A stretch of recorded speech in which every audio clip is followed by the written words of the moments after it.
And we'll call the meeting to order of the East Bay Township regular board meeting. If you'll join me to begin with the Pledge of Allegiance. I pledge allegiance to the flag of the United States of America and to the republic for which it stands, one nation, under God, indivisible, with liberty and justice for all.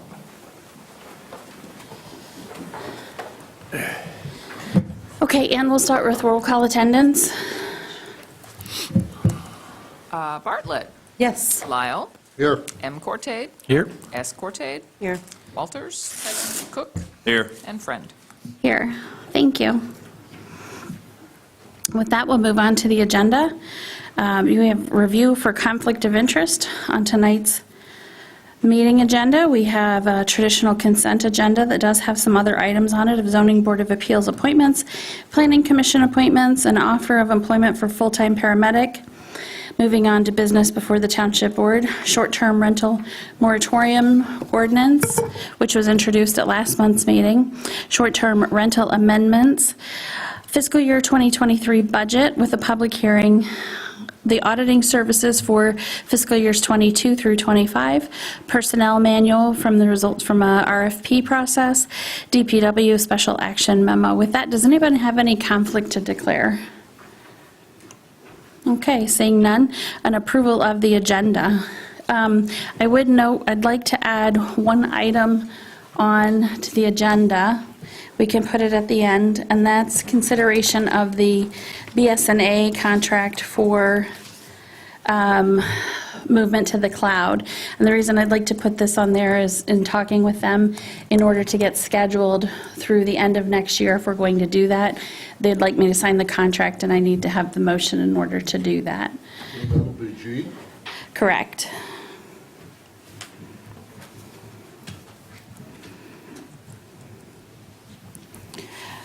So with that, adding item G of the BSNA proposal, is there a motion to approve the agenda as presented? So moved. Is there support? Motion by Lyle, support by Bartlett. All in favor indicate by saying aye. Aye. Any opposed by no? Motion passes. Walters was stepped out. And with that, we'll move on to public comment. Public comment tonight, we will have comment during item C, which is the fiscal year 2023 budget, where we will hold a public hearing. Any other comment on the other items should be done either during this first public comment opportunity, which is now, or at the end of the meeting on item 9. So with that, Ann, will you go over the rules for public comment? The purpose of the public comment is to give members of the public an opportunity to express their views and opinions to the members of this board. To maintain order and ensure fairness to every speaker, the following rules must be followed during public comment. Speakers will approach the podium and introduce themselves by stating their name and address, and then proceed to make their comment. Each speaker will be limited to 3 minutes and is only allowed to speak once on the same matter. Communication previously emailed to the commission is not necessary to be read aloud. Public comment time may not be given to another member of the public. Any arrangement for speaking on behalf of others must be arranged prior to the meeting. When your time is at 2 minutes 30 seconds, you will be alerted with a yellow signal to wrap up your comment, and at 3 minutes, you will be alerted with a red signal, and the chair will ask you to conclude your comments. That is the synopsis of the rules. And I know the burning question about the fiscal year 2023 budget is if I have put lights in the budget instead of the green cards. I have not. We're stuck with the green cards for just a little while. So with that, if there's any public comment, could you please come up, introduce yourself, and state your public comment?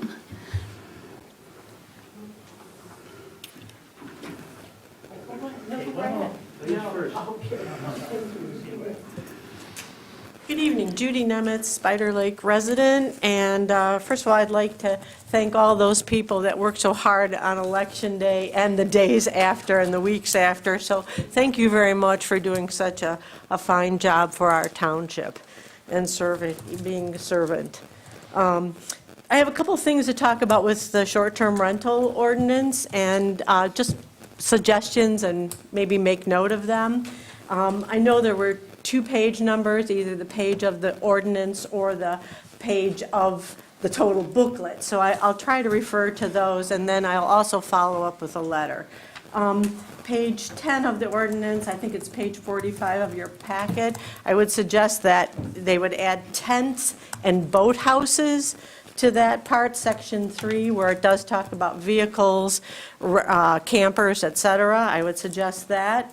I would like to know if you're going to notify the residents within 300 feet or 1,000 feet. It does say 300, but since there's a 1,000-foot suggestion in there, I think it would be appropriate to notify the residents of a short-term rental within 1,000, but that's just a suggestion. Page 48, and also page 13, you do talk about septics and some wastewater. You do not mention privies or porta-johns.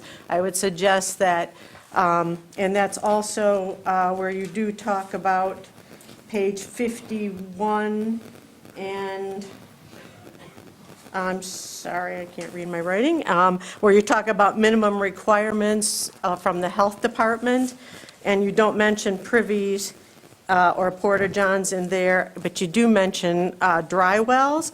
And dry wells, I don't want them to be confused with a drain field. Dry wells are normally, as I understand, gray water, and gray water can be detergents, which contain phosphorus that could leach into a lake. So I would be really careful about the minimum requirements and really look into that. Then also, I would talk about page 5318. It says junk, but I'd also refer to litter. There is a separate lake or area that litter should also be included in that. And then the couple other things on the map. I think the map is on page 59. You don't list anything with cabin courts or bed and breakfast, but those are also more of a transient rental. And I think that those are also, should be included so you could see the density of those added into the area of what is really truly short-term rentals. And then I think that there is a concern of where you have the grid on page 59 of 1,000 feet. Riparians do own to the middle of the lake, their lot lines extend. And so, and there's different ways to do, 2 different ways the state does that. And I would say that you look at how those coves are, because if it isn't 1,000 feet from where the narrows go into a cove, 1,000 feet from one side to the cove to the next even. And their lot lines actually do extend to the bottom line, bottom lands, I'm sorry. So I would really be, I'm just cautioning you on what really is 1,000 feet from a lot line, to really look into that. Okay, well, thank you very much, and I'll follow up with that, and I appreciate your time tonight. Thank you, Judy. Any other public comment? Hello, sir. How are you? Supervisor Chris Katowski, 917 Avenue D. I'm basically here for their rental ordinance issue, but I'm always complaining to my wife about, and some neighbors about anti-blight in our neighborhood. It's my understanding, and I don't want to delay the meeting too long, but we do not have a anti-blight or tall grass or weeds in residential area ordinance. So this is for public comment, so you can state that, but no, we do not have a noxious weed, we have a blight ordinance. Okay. So Has that ever been considered? I can follow up with you on that later. Okay, then thank you. All right, appreciate it. Thank you. Other public comment?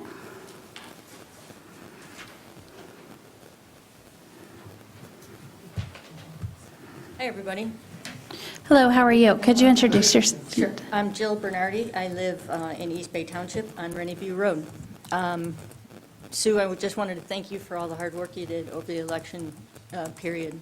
I was really proud to be an East Bay resident, so I just want to thank you and everybody else that was involved. I'm not sure who else was involved, but thank you, whoever you were. Couple things about the short-term rental that I'm unaware of the answers, so I just wanted to throw it out there, and perhaps you guys can clarify it. I don't understand how short-term rentals property tax works. I'm pretty knowledgeable for a basic citizen about property taxes generally and how confusing they can be and where the different rules come in.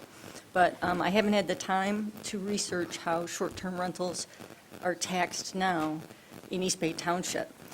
And my question was, I'm not sure that all of you know specifically how the short-term rentals are taxed. And I think it would have an effect on your decision going forward.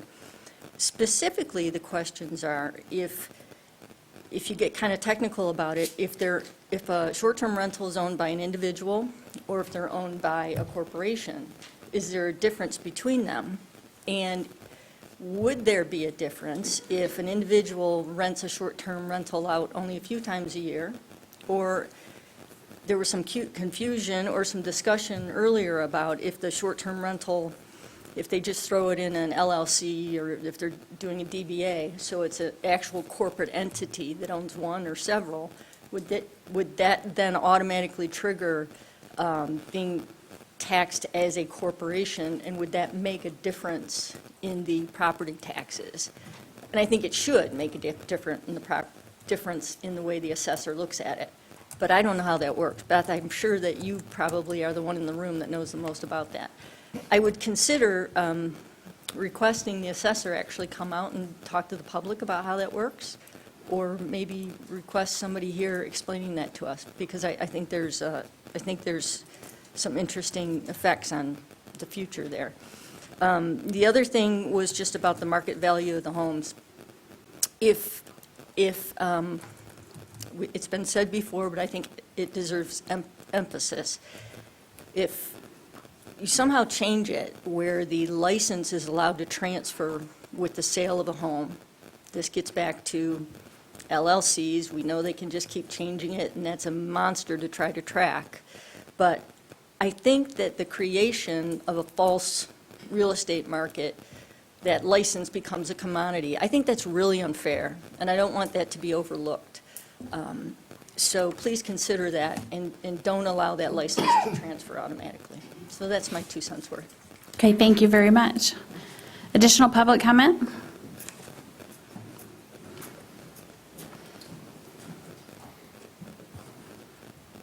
Hello. Good evening. I'm Bruce Moore, 3363 Summerleaf Drive in East Bay Township. I recently ran for county commission, which many of you probably know. As part of that, I knocked on several hundred doors and had meaningful conversations with probably about 100 people. And I'll say that in the neighborhood immediately east of Tom's, short-term rentals came up as an issue in 100% of the conversations. In any regulation that you propose for this, it probably needs to look at the impact on specific neighborhoods rather than the township as a whole. Because in other neighborhoods, it didn't come up in a single conversation, but in the Pine Grove neighborhood, it came up in 100% of the conversations. It also came up in a particular neighborhood in Acme, but we're not in Acme Township. Thank you very much for your time, and thank you for your service. Thank you. Further public comment? And if you would, if there's additional public comment after Mrs. Gonzalez, if you just make your way up behind her so we can keep things moving. Thank you. Hi, how are you? Hi, I'm good. Nancy Gonzalez, 709 Munson Avenue. And I just want to say that I know you guys have really worked a lot on this ordinance, and with the 7-day turnover, the maximum based on 2.5%, and the distance between short-term rentals, I have to say this ordinance, in the immortal words of Siskel and Ebert, the movie critics, 2 enthusiastic thumbs up. Thank you very much. Okay, thank you. Further public comment? Good evening, Carol Kusel, East Bay Township resident, voter. Thank you for your attention and previous in-depth discussions on the STR ordinance and possible changes to it. In general, I support changes to the ordinances that will either decrease or not allow STRs and other transient rental abodes to be concentrated in any one or select area or location. As you consider the maps that the Planning and Zoning Department provided for you in today's packet, I ask you to ask for an updated version that denotes all the cabin courts, the bed and breakfasts, and any other transient abodes in addition to the STRs, and then use that in your calculations for rental abodes and the distance between them, the 1,000 feet as currently outlined, and not just the cabin courts, or not just the short-term rentals. That will make a significant difference on Spider Lake. Additionally, please consider, as some other speakers have pointed out, that waterfront property, especially lakefront property, is most often very irregularly shaped, and make sure that the wording is extremely clear about what property lines you're considering when you're measuring, if you choose to have that distance in it. Also, please consider keeping the requirement of number 9, which requires posting of requirements for aquatic invasive species and boating washing information. Really appreciate that you've considered that to help protect the water, not only for the property owners, but for all Michigan citizens who use the public waters of our lakes. But would you consider please adding requirements for the short-term rentals and other rental properties to post a map of the lake that denotes high-speed boating hours, no wake or slow-speed coves and sandbars, firework regulations, and dog leash laws. A document for Spider Lake, this one, it's a one-page, two-page document, already exists and in fact has been approved and is on your website, but not everyone posts it on their property. And a document from the DNR and Eagle about AIS and boat washing is available through those departments.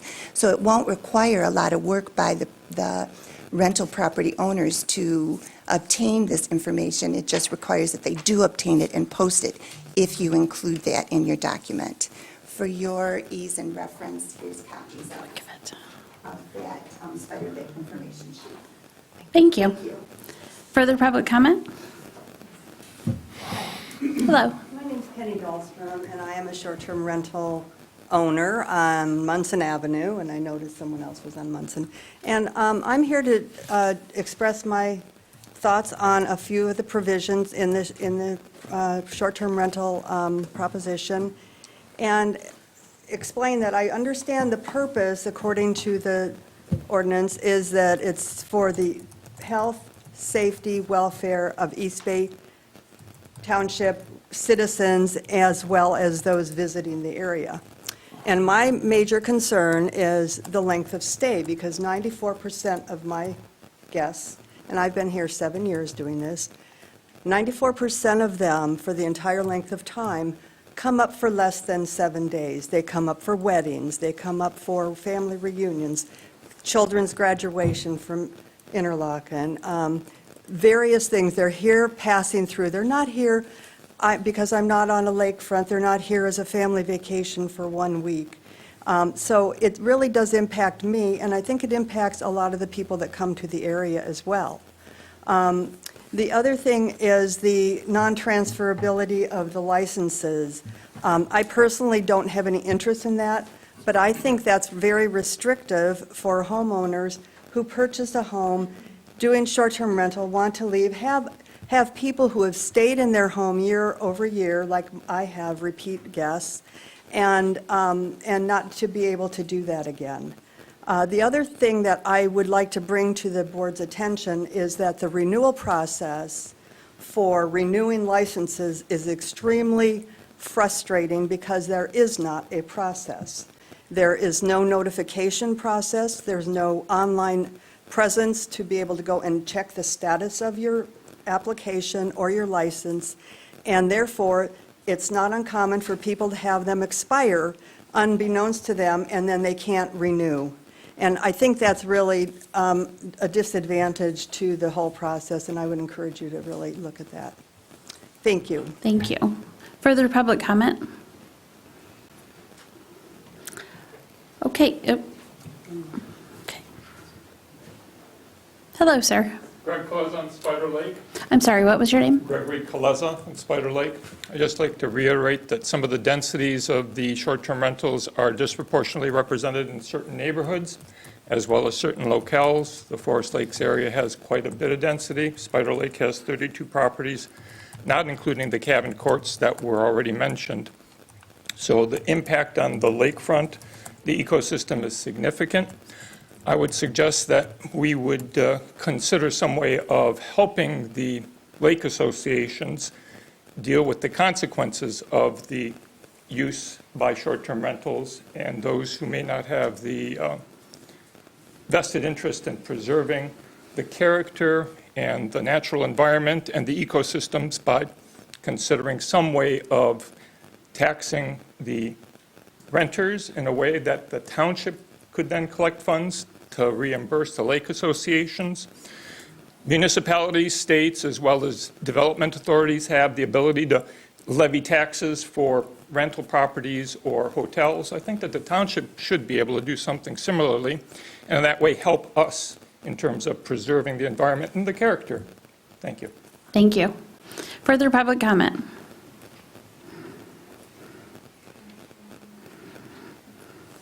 Hello, my name's Jason Demina. I'm from Northville, Michigan, so I drove 3.5 hours to be here tonight for these 2 minutes, so I'm going to try and make them memorable. I've been watching some of these meetings, starting over the summer, and it was striking how many of the complaints were with regards to Pine Grove. Obviously, Pine Grove seems to be the issue that has brought all this forward. 90% of the letters I read in the 167-page packet seemed to refer to Pine Grove, the negative letters, whereas the positive letters were about the lake areas. My analogy I'm going to give, I work at a cancer center. I'm a physician, and I work at a cancer center. And, I think the cancer in East Bay Township seems to be the renting situation in Pine Grove. And the moratorium that's in place is like the chemotherapy that this, the township's trying to apply. Whenever you give chemotherapy, you do damage the primary cancer, but you also damage the normal cells. And so the normal cells in this case are the good short-term renters, the lakes outside of Pine Grove. This policy does a lot of damage across the board. It seems like the proven effect to thin out Pine Grove is the end game. That's my kind of unbiased opinion, is that's the whole point, is to try and thin out the renters in Pine Grove. But that does do a lot of damage to the other places. In cancer treatment, we do targeted therapies. So, if Pine Grove is the only cancer, you target it. You don't blast the whole township. You just go after that one thing. Chemotherapy is a blunt instrument. The moratorium seems like a pretty blunt instrument as well. It's going to do a lot of negative, and I don't know if the negatives have been looked at outweighing the positives. Someone made a comment earlier about the commodity of the license. I actually think if you limit the licenses, they become a greater commodity that could be transferred between LLCs and people with money. And I think those would be fought over extensively if they become in even more short supply. I guess in closing, I looked at the maps. I thought the maps were interesting, showing the distances.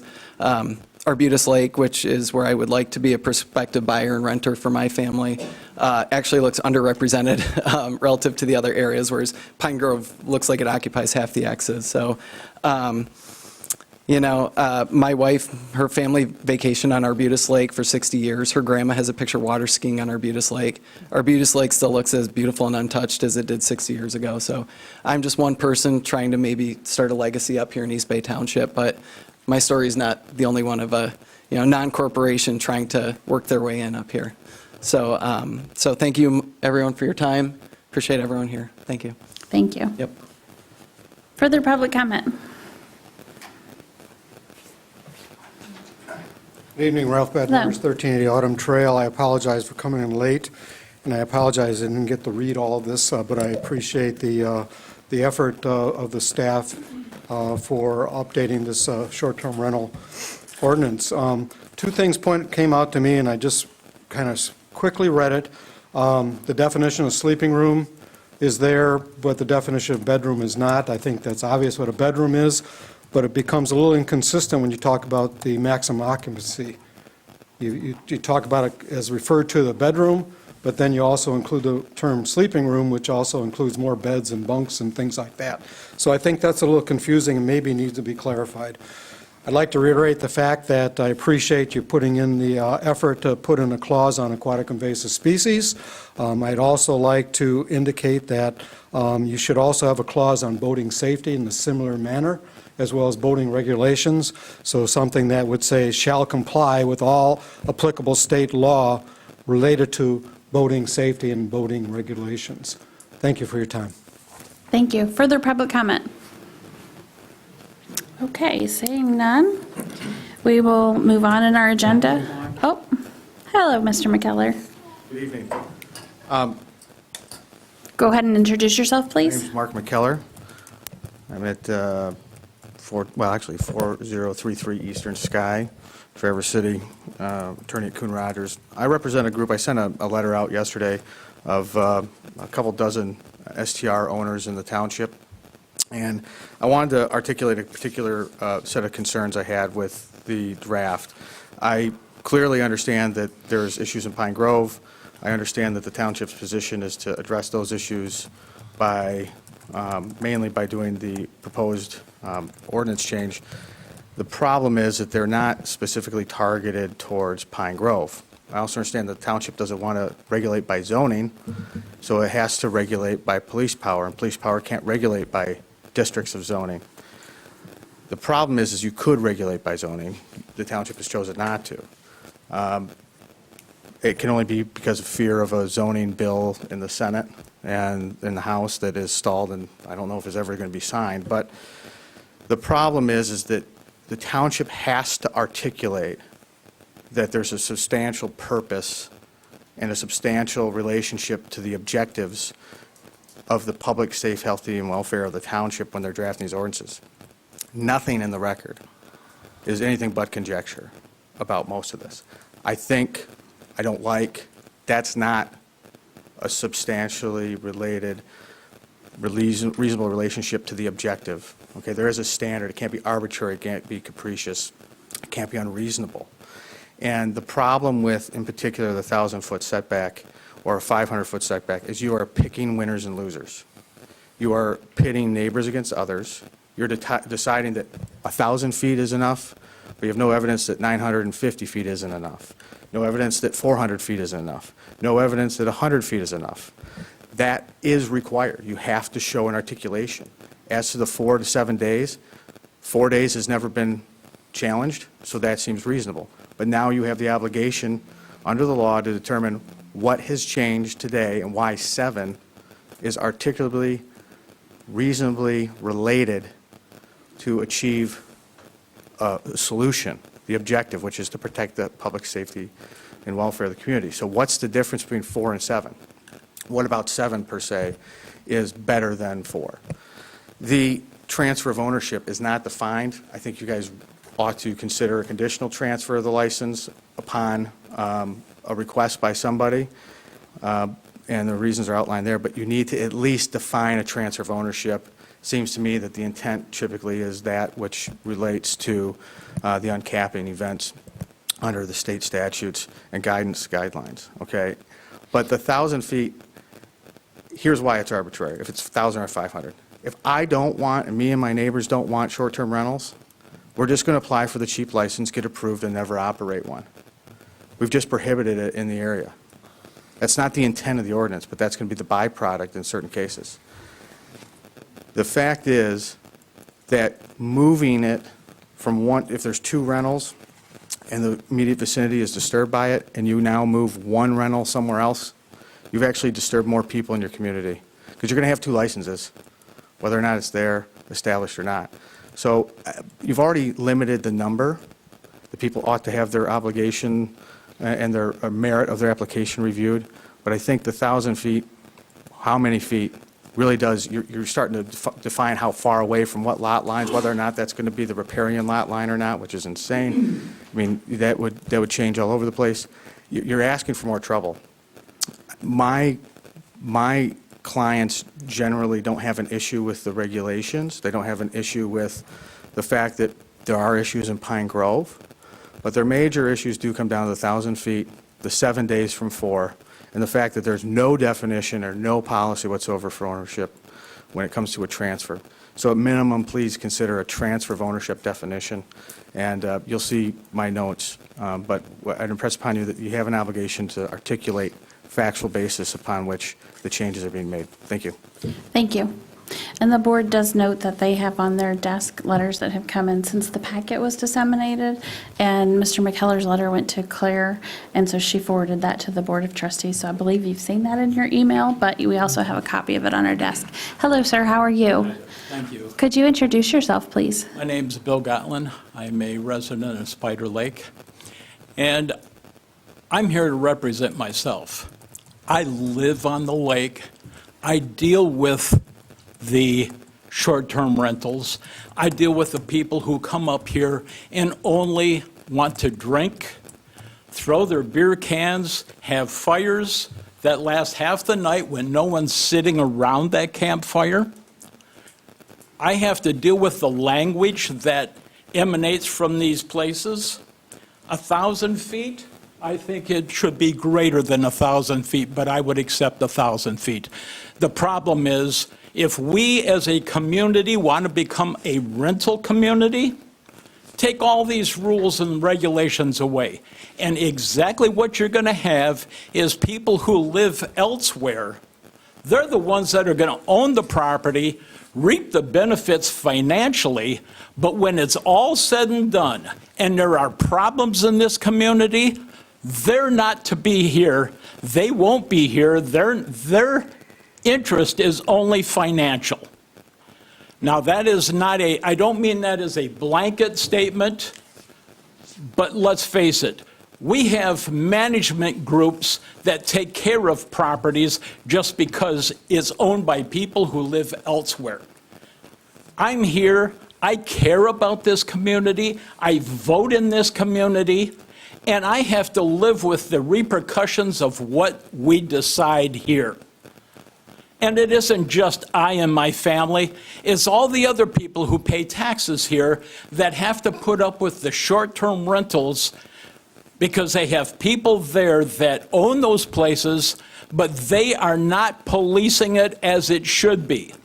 The problem is we don't have enough employees to police all of the short-term rentals. That's a fact.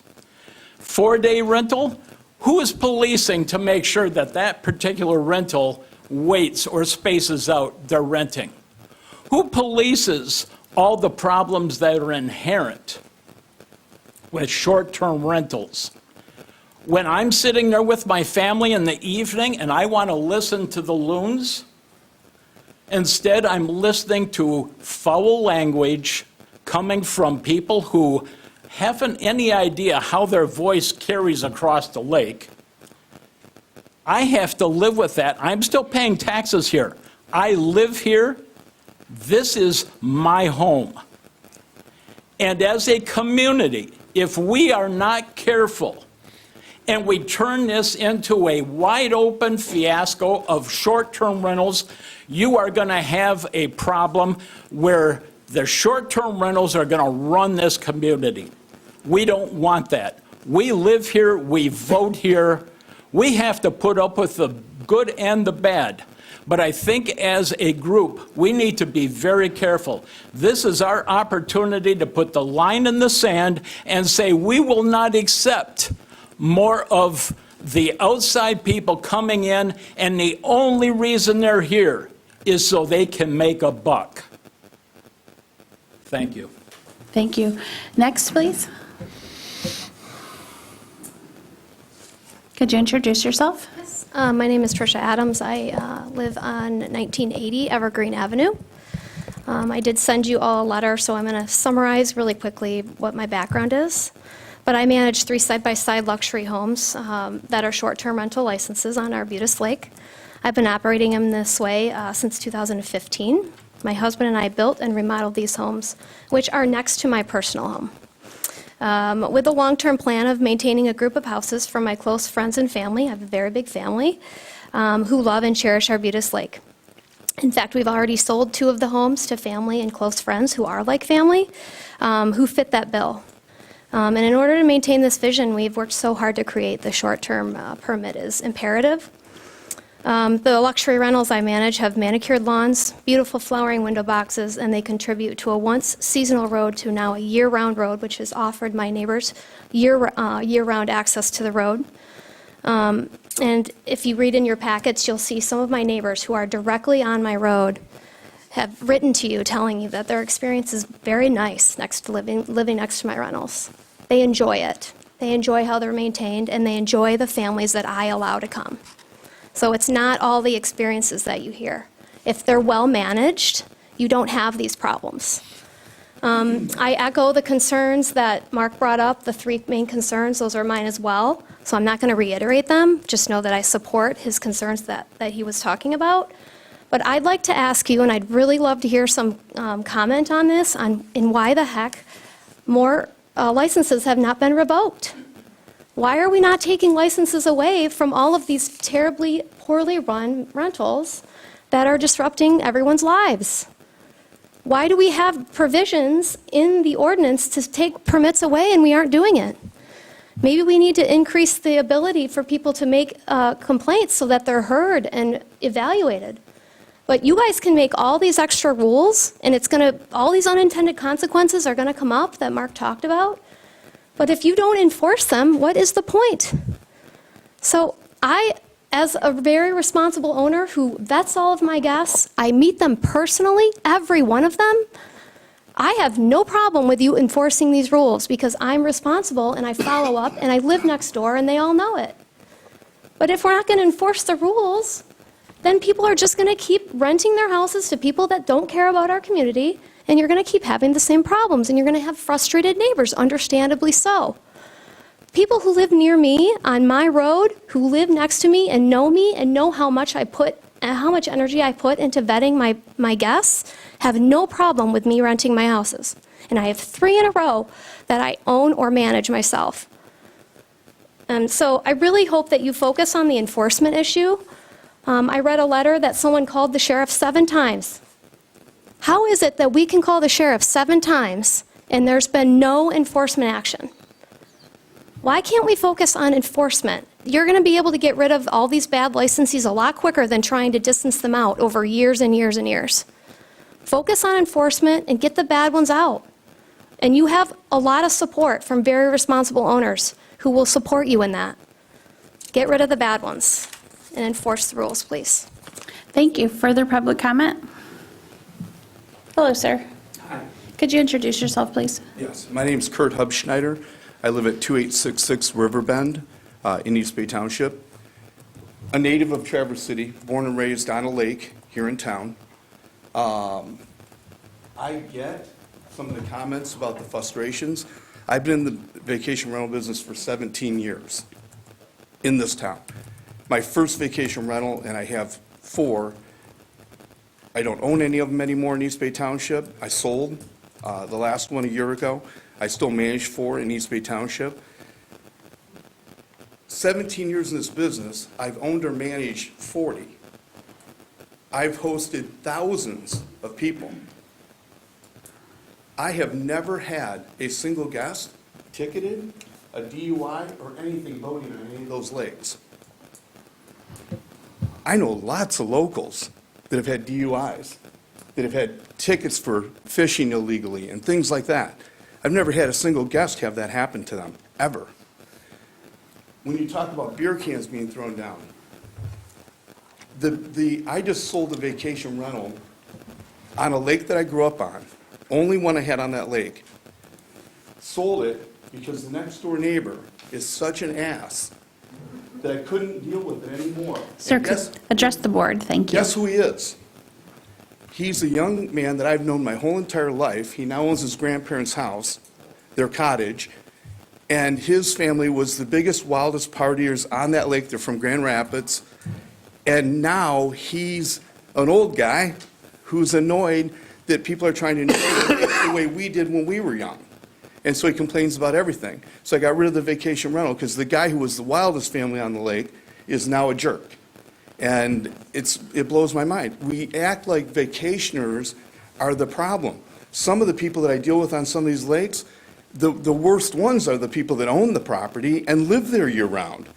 They don't follow rules, they don't care, they don't have to, their yard is a mess, none of our yards are a mess. We work our tails off to keep these places looking perfect as they possibly can. Nothing is perfect, but we try to make them as perfect as we absolutely can.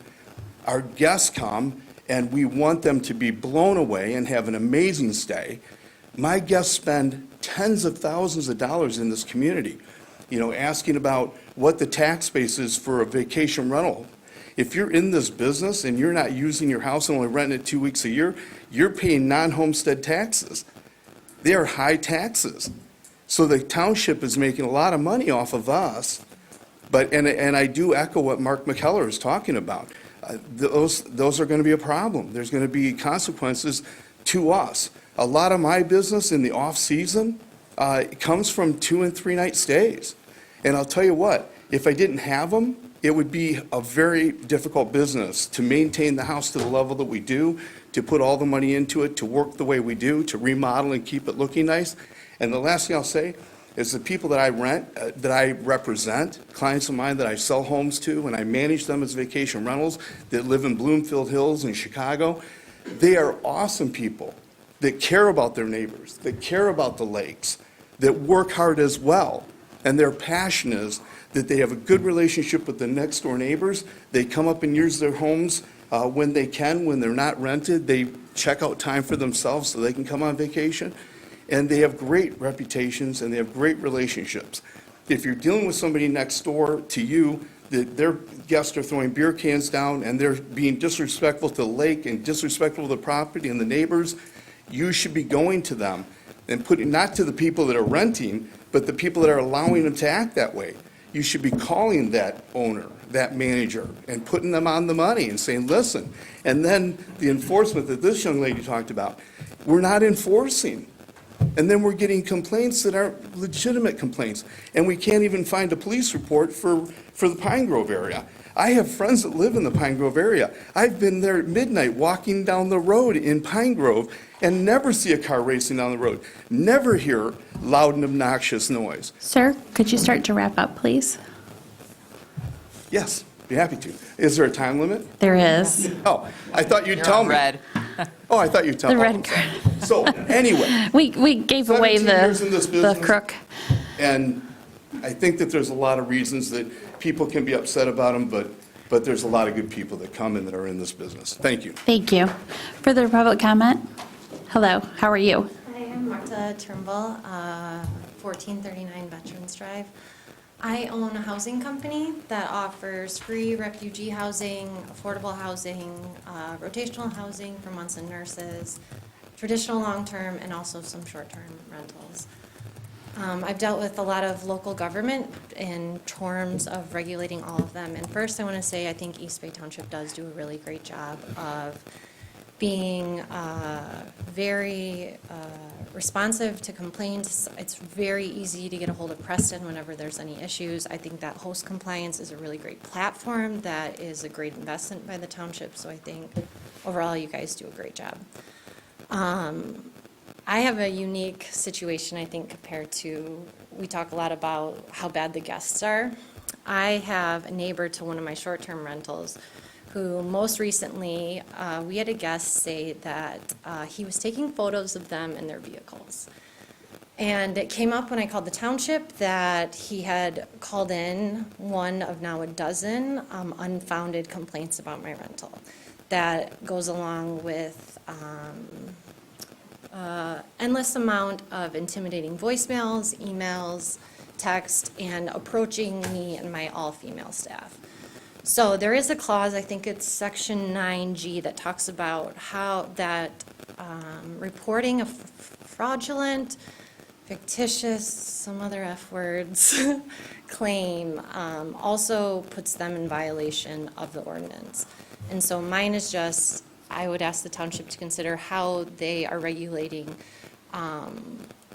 neighbors who continue to file unfounded complaints, because it takes a lot of resources and it takes a lot of time. So I think that's it, so. Thank you. Further public comment? Hello, sir. How are you? Good. Thank you very much. Real quickly. Could you introduce yourself, please? Sorry. That's Ken okay. Kleinmeyer. I live on Mitchell Street in the Pine Grove subdivision. I have written and spoken before about them, but I saw or heard I read a article about the city of Charlevoix that has a problem with short-term rentals, and a statistic that scared me. Only 38% of the housing stock in Charlevoix is homeowner occupied now. Schools, other businesses are having problems finding places for people to stay. I think we're aiming for that figure ourselves if you don't really secure these short-term rentals. Thank you very much. Thank you. Further public comment? Okay, with that, we will move on in our agenda to correspondence and reports. You have those in your packet, and you can follow up with questions to the appropriate person. We also have the consent agenda. With the consent agenda, Ann, would you go over that, please? Sure. The purpose of the consent agenda is to expedite business by grouping non-controversial items together to be dealt with by one board motion without discussion. Any member of the board, staff, or the public may ask that any item on the consent agenda be removed and placed elsewhere on the agenda for full discussion. Such requests will be automatically respected. If any item is not removed from the consent agenda, the action noted in parentheses on the agenda is approved by a single board action adopting the consent calendar. This evening, you have minutes, October 10th, 2022, regular meeting minutes, and October 27th, 2022, special meeting minutes. Recommend approval. In the general fund, check numbers 17438 through 17507 were paid in the amount of $273,980.80. The emergency fund, check numbers 5139 through 5163 were paid in the amount of $19,315.17. Check numbers, receiving fund, check numbers 2878 through 2882, paid in the amount of $680,898.91. Escrow fund, check numbers 1879 through 1886, paid in the amount of $42,360.79. And from the road, SAD fund, check number 111 was paid in the amount of $8,509.38. 4 payrolls. The first one, September 25th through October 8th, check number 7428 through 7432, total $54,738. The payroll dated October 9th through October 22nd, check number 7433 through 7436, total $49,751.09. A special pay correcting a full-time employee hours, October 28th, total $621.15. And the payroll dated October 23rd through November 5th, check number 7438 through 7442, totaled $55,723.09.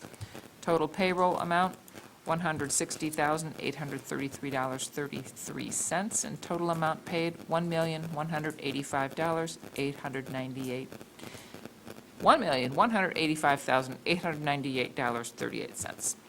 I didn't see any proposed budget adjustments and other items. There were 3 zoning board of appeals appointment, planning commission appointments, and offer of employment for a full-time paramedic. Okay, very good. Thank you.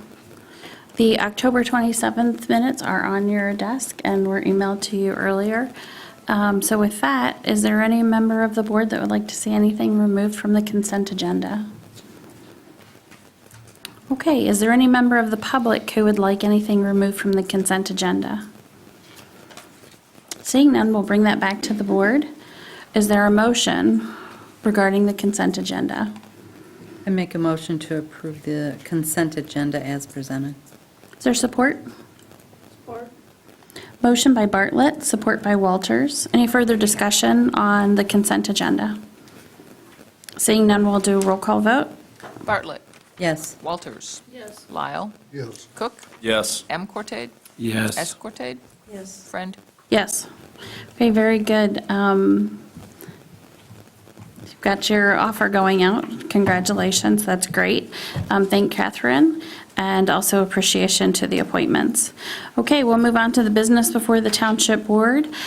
First up, we have short-term rentals in two parts, and if we could, we'll have Claire and Jacob, Jacob, pronounce your last name, Ed?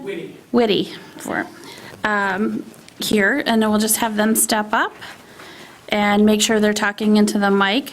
But we've separated those out just to keep them compartmentalized. The first agenda item is the short-term rental moratorium ordinance, which we did notice that, or introduced it rather, at the October board meeting and then published that.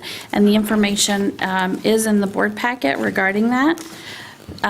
Claire, do you have anything to add on that? No, this is the same ordinance that was presented to you last month. So this would, the purpose, as discussed last month, this would be extending the moratorium for up to another 6 months from the date that it expires, which is December 22nd, as an opportunity for the board to work through the remaining amendments. If a short-term rental ordinance amendment was adopted prior to this moratorium extension, we could end the extension. So it just provides an additional 6 months so that there isn't so we don't have a situation where we don't have the moratorium in place while we're still finalizing the ordinance. And then Jacob, ordinances are enacted when they're then published after they're approved, except for the fact that when the date is denoted in the ordinance itself, correct? Yes, that's generally correct. Okay, and in here, we don't have the date per se, but we do have 6 months from the ending of the first moratorium.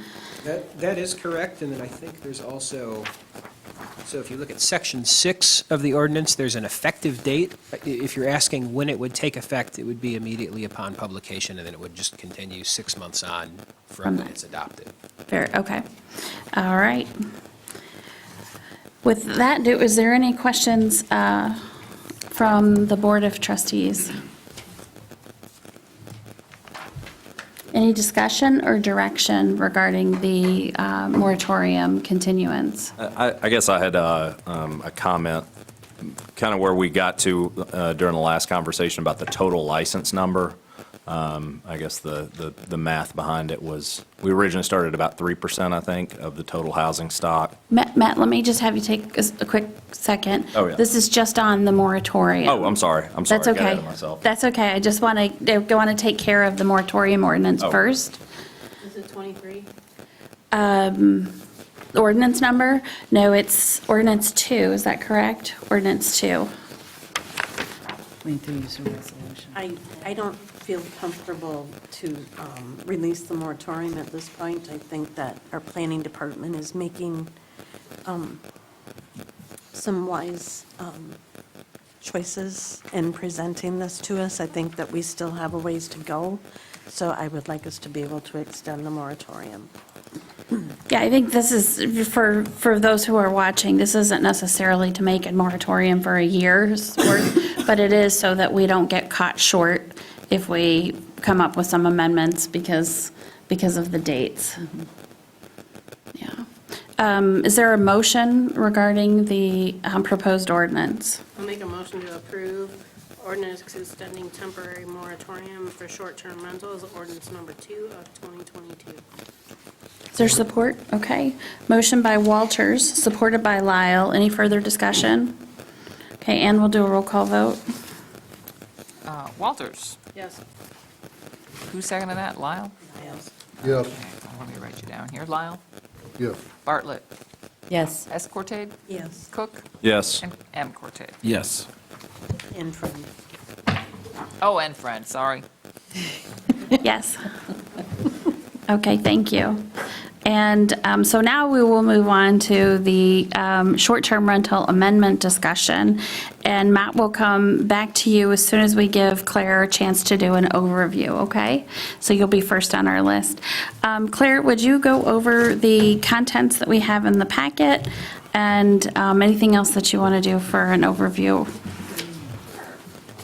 So edits have been made to the draft ordinance, number 5 of 2019. It was based on guidance from the Board of Trustees at your August 8th meeting. So you'll see included in the packet our public input and comments that have come in since the board packet was sent out in October 10th. There's also a staff memo that I put together, and that's just a summary, and I'll go through that in just a second. The updates to the draft ordinance are in the packet. This is version 3. And then 3 maps that are showing location of existing short-term rentals, as well as an exercise based on some of the questions that the board had about potential, kind of a hypothetical, where short-term rentals could be located based on that 1,000-foot separation distance requirements. So you'll see that the 3 maps, the first map that's in the packet, it's just titled Existing Short-Term Rentals. It's intended to better illustrate the locations of existing short-term rentals. There are 168 licensed short-term rentals in the township at this time, and you'll see that there are definitely some clusters. We did not include the cabin courts in there or the bed and breakfast, something that we can add to it, but the way that this ordinance is drafted right now, there would be no reduction. The ordinance wouldn't have any effect on those existing cabin courts or those existing and, potential future bed and breakfasts. The next map is showing short-term rentals with that 1,000-foot spacing. And again, this is very hypothetical because this illustration doesn't think about the reality that of parcel boundaries, road locations, environmental constraints. So it's much more concentrated than what would be realistic. But we did remove public land, places that are permanently protected under conservation easement. We removed the location of regional business district, which is exempt from short-term rentals. So it does give you a feel for kind of what that concentration could look like and what the 1,000-foot separation. Similarly, we spaced them 1,000 feet in the lakes area, and we did that around Rennie, Arbutus, and Spider Lake, again, to show you what that 1,000-foot separation distance would look like around the lakes. So this is just solely geographic landmass. Yeah, exactly. It doesn't look at properties. It doesn't look at parcel boundaries, and so realistically, they would be spaced out likely more than what you're seeing. So the amendments to the draft ordinance, you'll see that there are changes that were reviewed in August, and those are changes listed number 1 through 10. I'm not going to go through those. I'm happy to answer any questions on them, but those have continued since are still there from what was last reviewed in August, and we're happy to expound on any of those.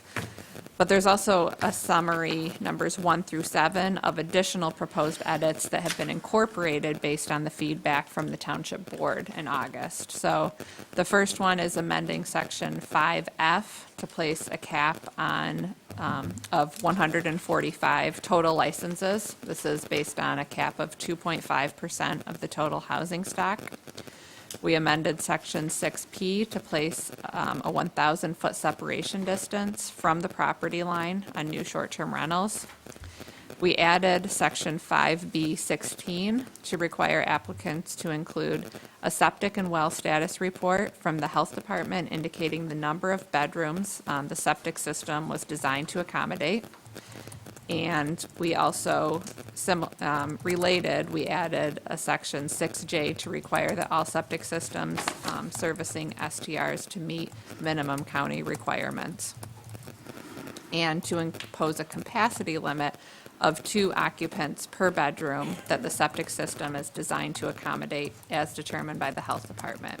So this is going to impact the number of guests, or as defined in the ordinance, occupants that can be in a short-term rental. So right now, we allow 2 per bedroom plus 4 at large. This would allow only 2 per bedroom as, determined by the health department that the septic system was designed to accommodate. So say you have a two-bedroom home, currently, the way the ordinance is written, you can have, 2 in each bedroom plus 4 at large. You could have 8 renters in that home.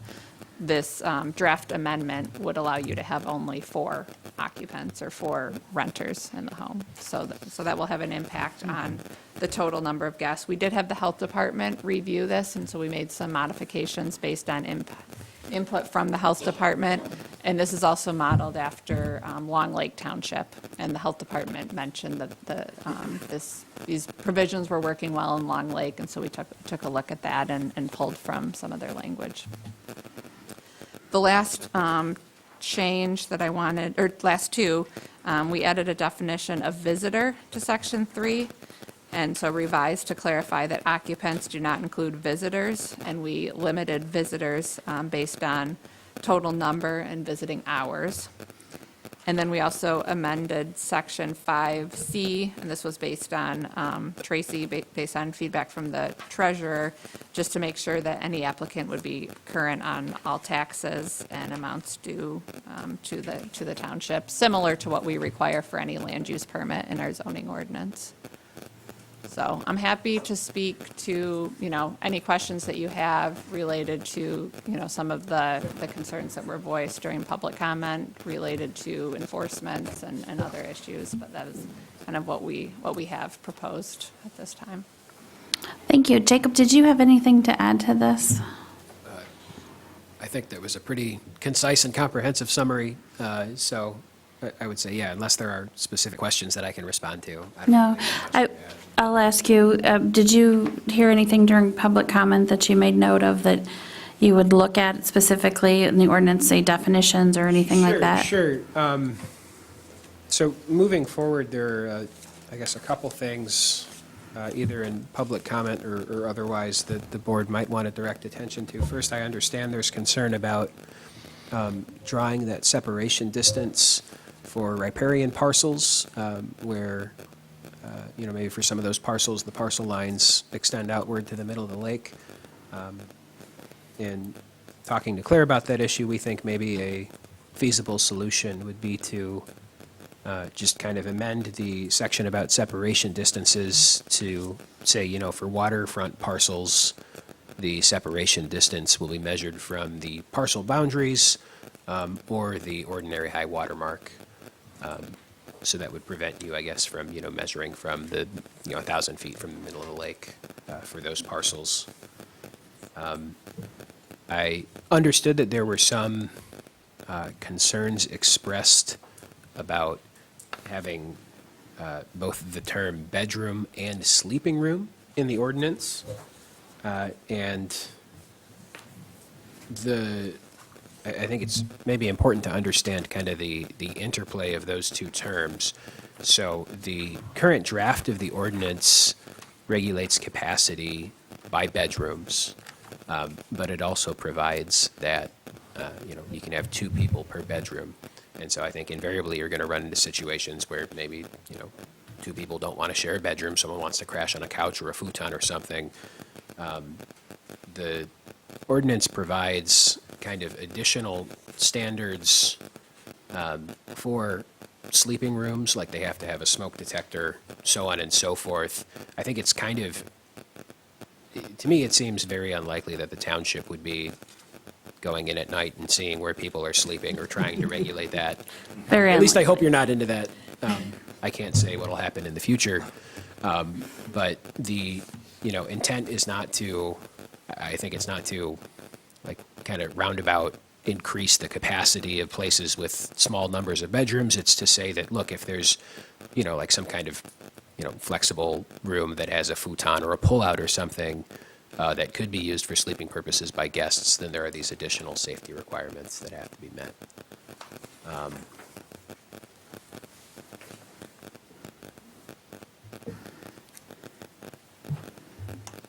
One of the other things we discussed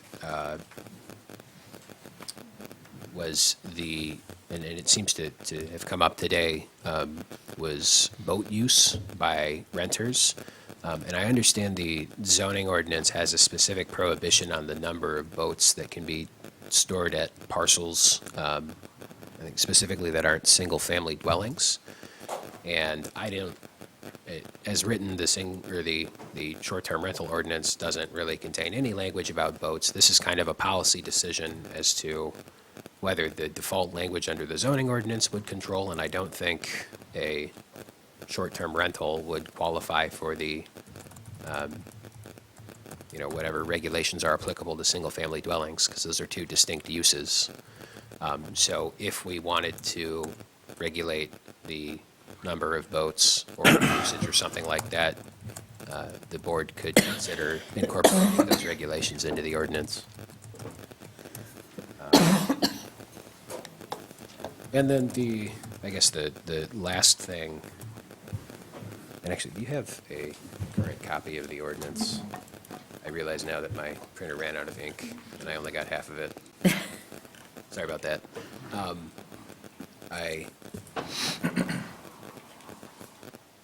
Insofar as transfers are concerned, I know we've generally prohibited transferring licenses, but I do think unless we have, and let me just verify that we haven't added this before I get too far ahead of myself.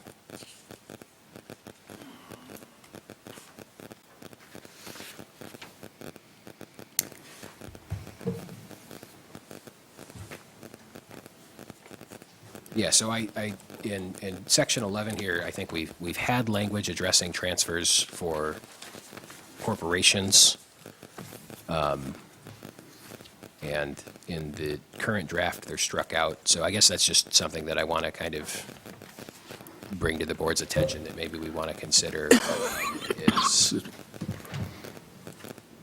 if the intent is to completely prohibit the transfer of these licenses, we are going to have to think about a way to, stop essentially, or I guess not necessarily stop, but to revoke a license in the event that an LLC holding a license is transferred to someone else.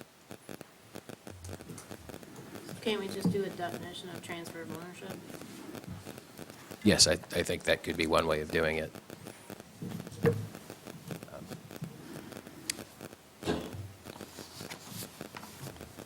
Okay, Jacob, anything else? Not now, but I'm Okay. happy to answer any questions. Yeah, absolutely. Thank you for being here. Of course. Matt?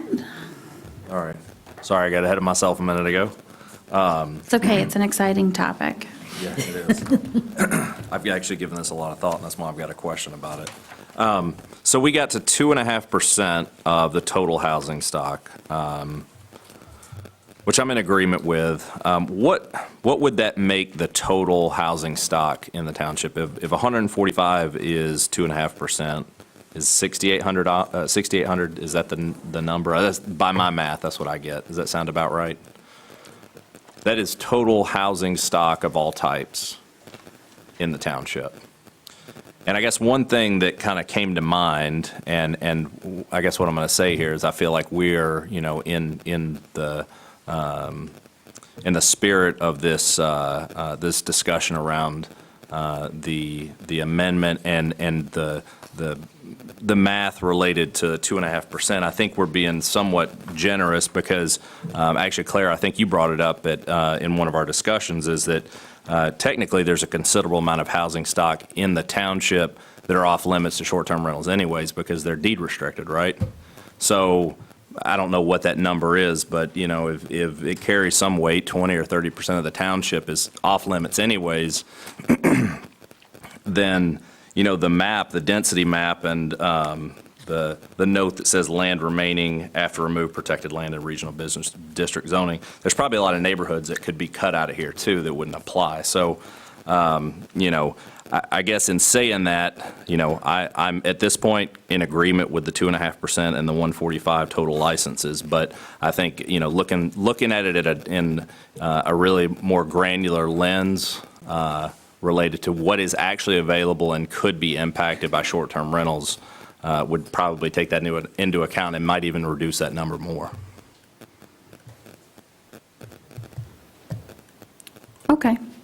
So you had more of a comment than a question. Yeah, I mean, well, I wanted to know what the math was, just to verify the Sure. math, the number of, what the basis of the 2.5% was. Sure. And I can tell you, it was challenging to get to the total number of housing Sure. units. So we had the census data, and that was an estimate with a certain degree of possibility of error, but we worked with assessing to really take a close look at the total housing units. So that, feel pretty confident with that number.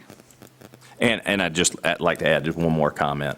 I think it's probably, with exception, and I know there are, in my mind, I don't feel like this is a witch hunt after short-term rentals. There's obviously problems, some issues that need to be addressed.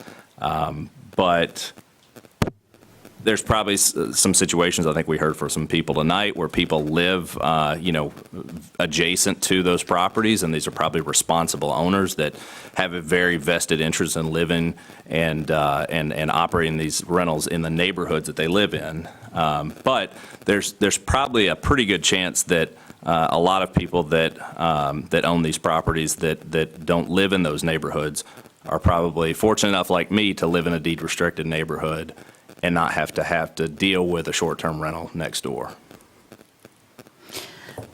You used the word witch hunt, and I just want to take that opportunity to maybe, Claire, could you kind of speak to kind of how we ended up, obviously this was an ordinance that was passed in 2019 after an incredible amount of public comment and investigation by the Planning Commission and the Township Board, how we ended up taking a look at potential ordinance amendments and what kind of the reason and rationale behind that was.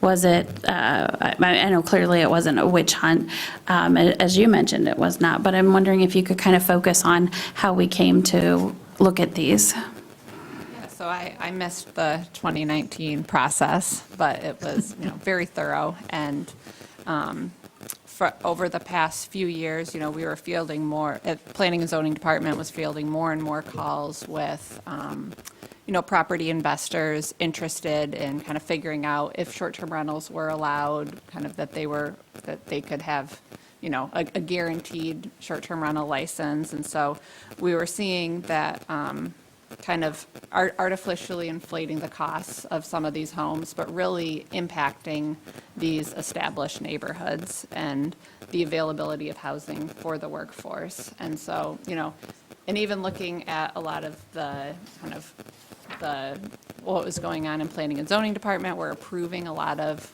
housing, and so we've got hundreds of new homes coming into the pipeline, but we also didn't have any mechanisms in place to ensure that all of these, new homes were, they could potentially all be converted into short-term rentals. And so I guess taking a look at this ordinance was really kind of in response to some of the concerns about short-term rentals impacting the fabric of a neighborhood, whether it's the existing established neighborhoods, it's the new neighborhoods, it's kind of all of the neighborhoods throughout East Bay Township, with the understanding that, there's been a long-established transient rentals in the township and wanting to accommodate that and balance, but not wanting to have kind of this unchecked proliferation of short-term rentals. The other thing, I'll note that we amended the purpose of the short-term rental ordinance in working with legal counsel. So you'll see in Section 1 purpose, it says this ordinance is further intended to protect the availability of long-term rental properties within the township, which are recognized as providing an important and affordable long-term housing option.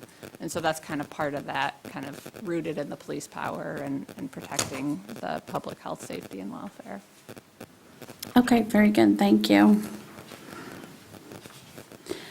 Other discussion from board members on, in particular, I'm just looking to Claire's memo, obviously to the edited version that Jacob worked on too, but Claire's memo kind of nicely isolates those changes.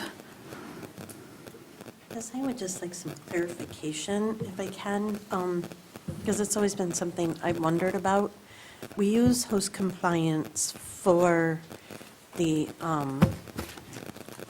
they're the vessel that they go through for the applications and for complaints and different things that way. Complaints, but yes, for application. Thank you. Is there, other than just owner be aware, is there another mechanism with host compliance, or how do they know when their licenses are time to renew? They get an email when there's a 30-day, when they're 30 days out from needing to renew. So I think we've had 2 instances in which the email address on file was not an email address that was checked by, and so we have had, I believe, just 2 instances in which there was an issue with receiving that notification, but that is a notification that goes out to every license holder using the email that they have on file with the notification.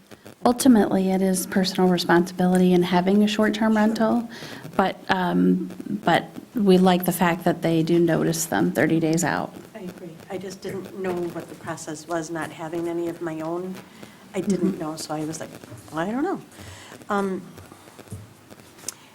I guess my other comment is that I don't believe that the board that was in place when this was adopted in 2019, all of the discussions that were had, the intent was never that the license could go move with the house or the property when it's sold. It seems as though there are a lot of comments now, and even since that was adopted, where there is confusion with that, the way it was adopted, that it was never to be something that was to move along with the property when the property was sold. I'm still very firm that it shouldn't be just moved with the home sale or the business sale. I think that everyone, whatever the number we land on, would have the ability to apply for a license, whether there's one available or not, but that one ceases to be an active license when that property sells. So if I hear what you're saying, you're pointing out the fact that the transfer of a property and the license ceasing to exist is nothing new. That's not necessarily a change. That's how it exists currently under the ordinance and how it would continue. But there is a good point, too, in that prior to this, there was no cap, and it was relatively simplistic to get a license as far as meeting the criteria. And this cap would then create a demand and a difficulty in those licenses. So I'm curious as to the process that we would go through if there is a cap, and it is, this cap is below the number of our current licenses. You know, eventually, at some point, attrition would happen over a long period of time. When there does become a license available, what process, could you go through that process for us? Yeah, and I believe that's in,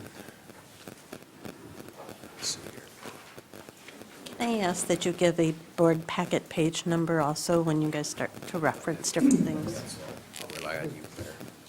Page 15. There is a, 15 of the... That's of the ordinance. so we're looking at page 50, and this is going to be section, It's 50 of the packet. section 5, subsection F Line 4. of the ordinance.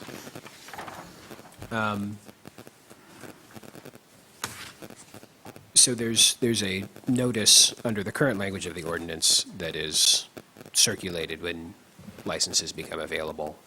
And that notice would specify, when applications are going to be submitted, when they can be submitted and when they'll be processed.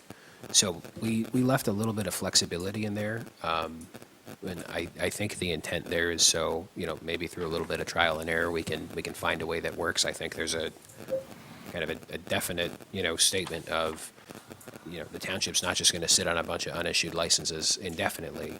There is a notice period, and then following that, there'd be an application window. But some of that is kind of internal processes, Yeah. depending on, maybe the number of licenses that are available, is it one license, is it 15 licenses? So there's kind of some flexibility in there. Okay, and I guess that's what I was maybe seeking to clarify, was some of that flexibility, and maybe, not all of that is known at this point. In all likelihood, it would probably be very few number of licenses, one, maybe two, given the cap being below the current amount. And so I was just, trying to think internally how we would handle that as far as, notification, yes, but in the flexibility that's built in here, are we looking at first come, first serve, date that it comes in, which one meets the requirements, lottery? Townships have done it a whole host of different ways, haven't they? There's a lot of established frameworks out there that can be adopted, I think, kind of depending on which avenue, seems, I guess the considerations would be, what's going to be the most fair, and unfortunately, what process is going to be the least likely to subject the township to litigation, because these are valuable licenses, and, reasoning by analogy, like in the marijuana sphere, where there's a competitive review process or a first-in-time licensing process. It's not uncommon for litigation to result over, who gets a permit. So right now, the ordinance is kind of open-ended, and if you'll look at, I think, Section 12, which is page 56 of the board packet, that kind of vests the Director of the Office in Planning and Zoning with the authority to administer and interpret the ordinance, which includes developing and enacting policies and procedures pertaining to these licenses. So if the board is concerned that that's too much flexibility and that, we want to have a rigid procedure set forth in the ordinance, that's certainly something we can develop language for. If you want to, pick one of these, selection processes and put it in the ordinance, we can. Otherwise, there's certainly nothing that would stop the Office of Planning and Zoning from developing a procedure and making that publicly available under the authority that's set forth in this Section 12. Okay. To kind of fill those gaps. So I don't know that it necessarily has to be one way or the other. Our kind of initial thought was leave it a little more open-ended, provide some flexibility, and that way too, if we find out, we do it 1 year and it's an absolute mess, we can revisit that and change the way that procedure works without going through the process of an ordinance amendment. Okay, thank you for that answer. Other comments, questions? Mindy? Just have some comments about that. I would like to see, I don't think it needs to be in the ordinance, but I would like to see a process that the residents know that on, the third Monday of the first of the quarter, that any licenses that are available are out. So everybody knows a date certain to look for them.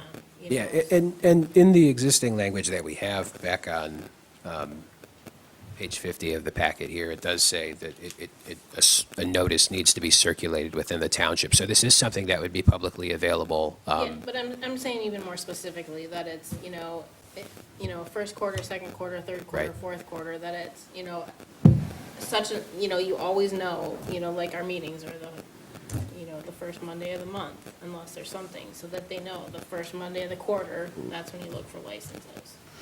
Yeah, I think what I was hearing when I heard Jacob speak is, and what I was envisioning is planning and zoning coming up with a process, and they would let the board know that prior to us having any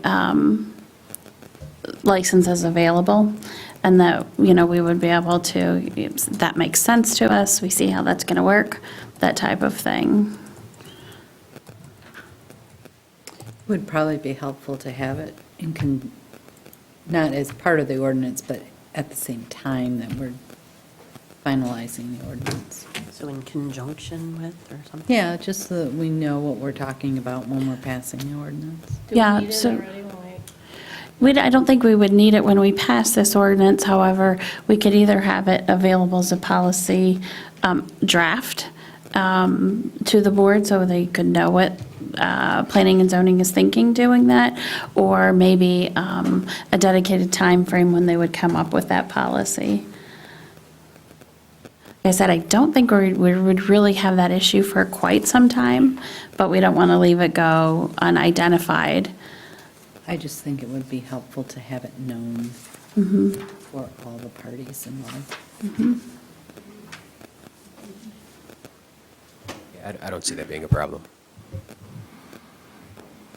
I would envision, just as people subscribe to our website, that they could also subscribe to that posting or somehow, so that when it goes on the website, they get an email that says it's there.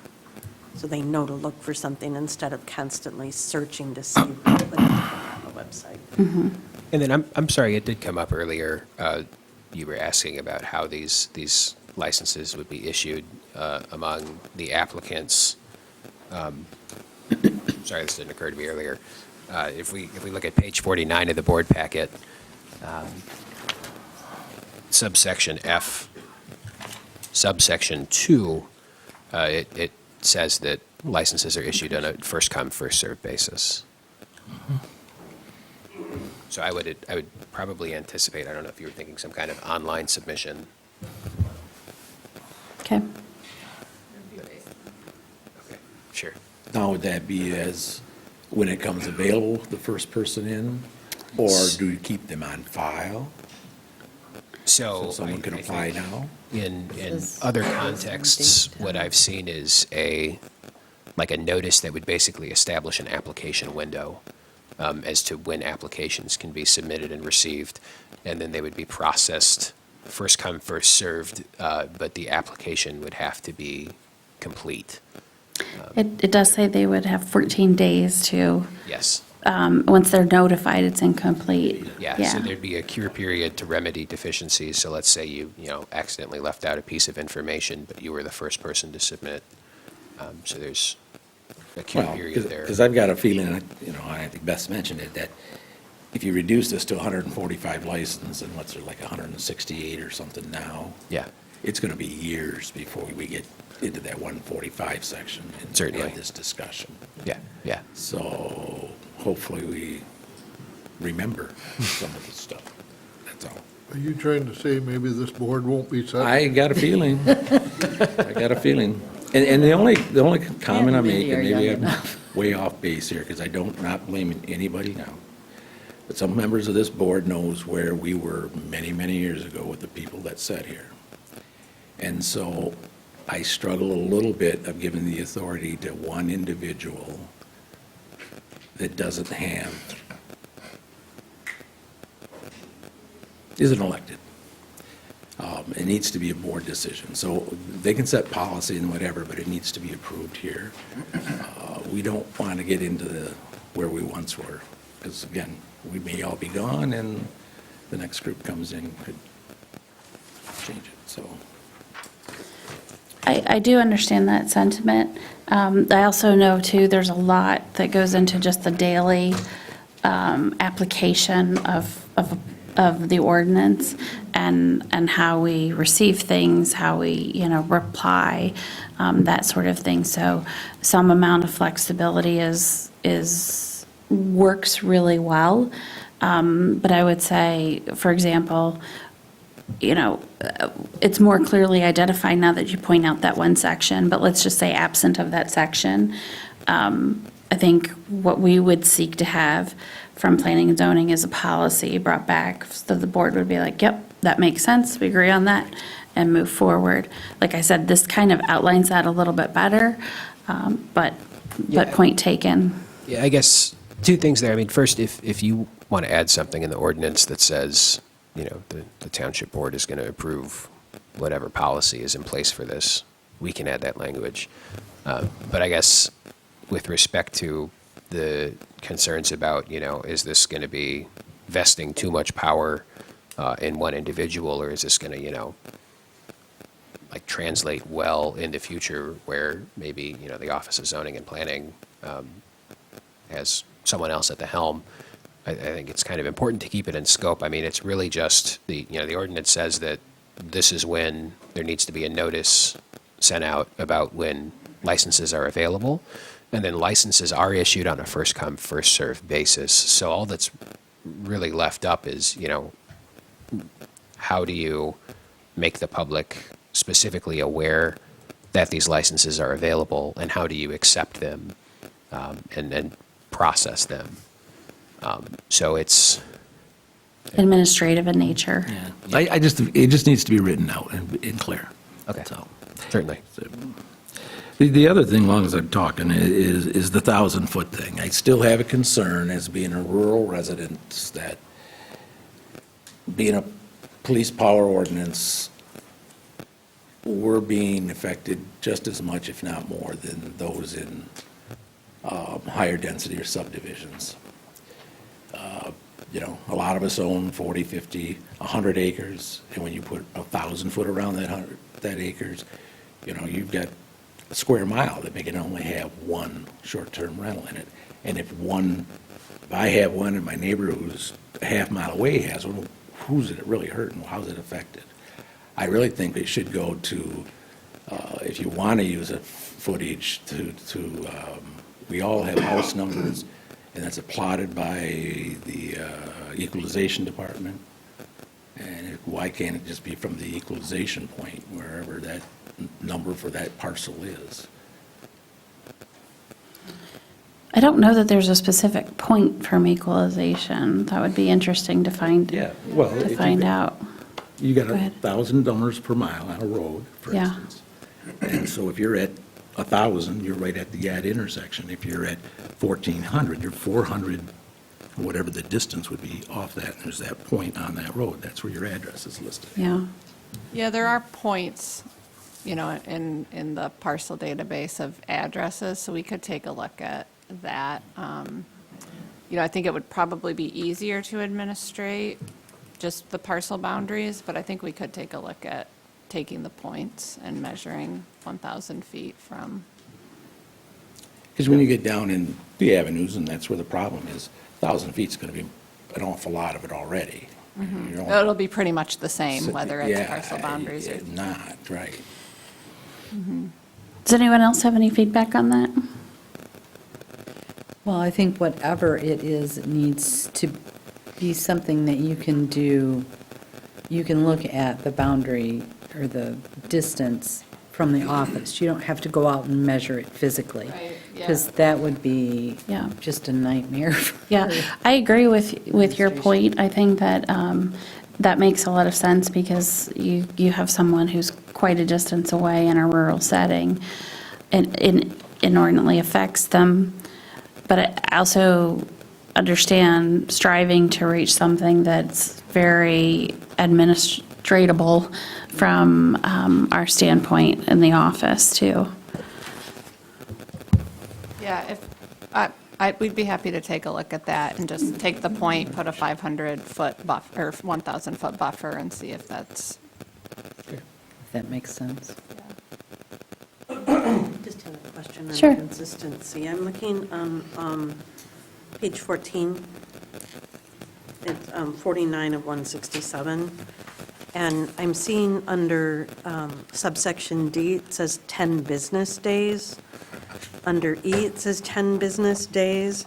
But under 2, it says 14 calendar days. Can we be consistent with whatever timing we're looking at? So that it is consistently either business days or calendar days? I think these are applying to different things. However, it would just be nice not to worry about whether it's Right. 10 or Well, so 14. is this one a calendar day or is this one a business day? Yeah. We're typically a 4-business day work week, although if we're looking at something that's FOIA, it's considered a 5-day.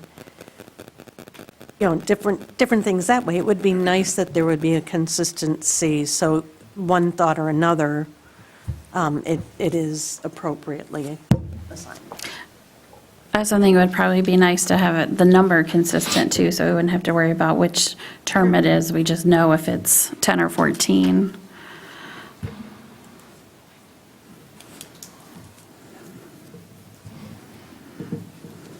I think it'd be easier to administer if it was consistent. Mhm.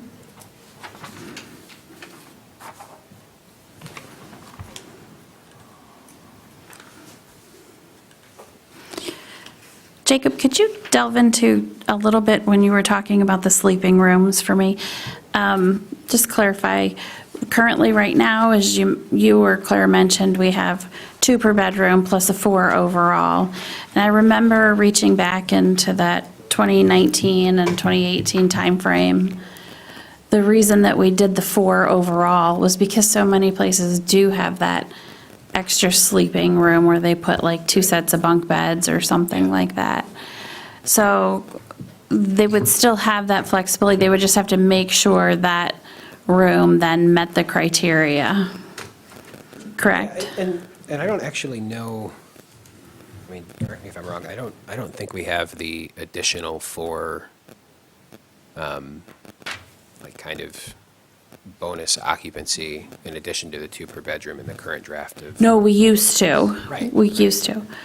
But you're saying how we reached that, what I'm saying is, in the current ordinance, I think the 4 additional is trying to acknowledge the fact that we know that there are those buffer rooms, those great rooms or whatever, extra, room over the garage, that type of thing. It's sleeping in pack and plays or. Yeah, that sort of thing. Right. And then in here, the way you're accommodating for that is with the sleeping room being qualified. Irrespective, I guess, of what the capacity limitations are, it's really just a recognition that if there is a room that is likely going to be used for sleeping purposes or could be used for sleeping purposes, that it has to meet certain safety requirements. So if you have, it's just a 2-bedroom house and there's 2 people there, but let's say they get in a fight and one of them isn't sleeping in the bedroom, the idea is that there's these standards applicable to a sleeping room. So if there is a room with a pull-out or something that can basically be converted into a sleeping space, that it meets those safety requirements. So a 2-bedroom cabin. Yes. That has a main room that has the pull-out couch or whatever, the capacity then would be for that? It would be for 4 people because it's based on bedrooms. It's 2 people per bedroom. Okay, I'm sorry, I was thinking that there was another qualifying, they could qualify another room as the sleeping room. We don't have, there's nothing in the current draft of the ordinance with respect to capacity that looks at sleeping rooms. It is a defined term in the beginning, and then if you look at, it's page 51 of the board packet, there's safety requirements for sleeping rooms. And I'll also note that the definition of a sleeping room in the ordinance includes bedrooms. So it's basically like saying if there is a room that can be used for sleeping purposes, bedroom or one of these, kind of convertible spaces, then it has to meet these safety requirements. Okay. So what you're saying is if the room is designed or has the capacity to be for sleeping, whether it's a bedroom or not, then it needs to have the safety, the fire extinguisher or the fire stuff. But it's still, your occupancy is based on the number of bedrooms. Yes. Now, I noticed it says it's 2 per bedroom. Is that from the health department's, not recommendations, but is that the way they judge the size of a drain field by 2 people in per bedroom? I can't really speak to how the health department, Is that what you- if that's the case. Yeah, that was recommended to us by the health department, and they had worked with the Long Lake Township short-term rental ordinance, which also regulates, so it's basically 2 per bedroom, and the occupancy can't exceed what the health department has determined the septic system is designed for, So I know they do it by bedrooms. If you got a 3-bedroom house with 2 baths, your drain field has to be a certain size. but I didn't know if he actually broke it down to the number of people in each bedroom. I mean, I come from a large family, and there were more than 2 in one bedroom most of the time, so. I think it's both, so it can exceed 2 per bedroom, and it also can exceed what the health department has established as the occupancy of the home. I guess a couple things come to mind. If you had a big bedroom, you had 2 bunk beds in there. That's 4. But what about a family that comes up, they got 3 children, 1 small and maybe a couple mid-size, and they got a 2-bedroom cabin. So now you got 5 people. They leave one kid out at the curb. No, I mean, I'm curious what you would do, because a lot of times the kids all sleep in the same room. I mean, littler. Yeah, that's where I'm just having a little bit of issue with that. I don't, and correct me if I'm wrong, I don't think, like, it's really set in stone that this is what the capacity has to be.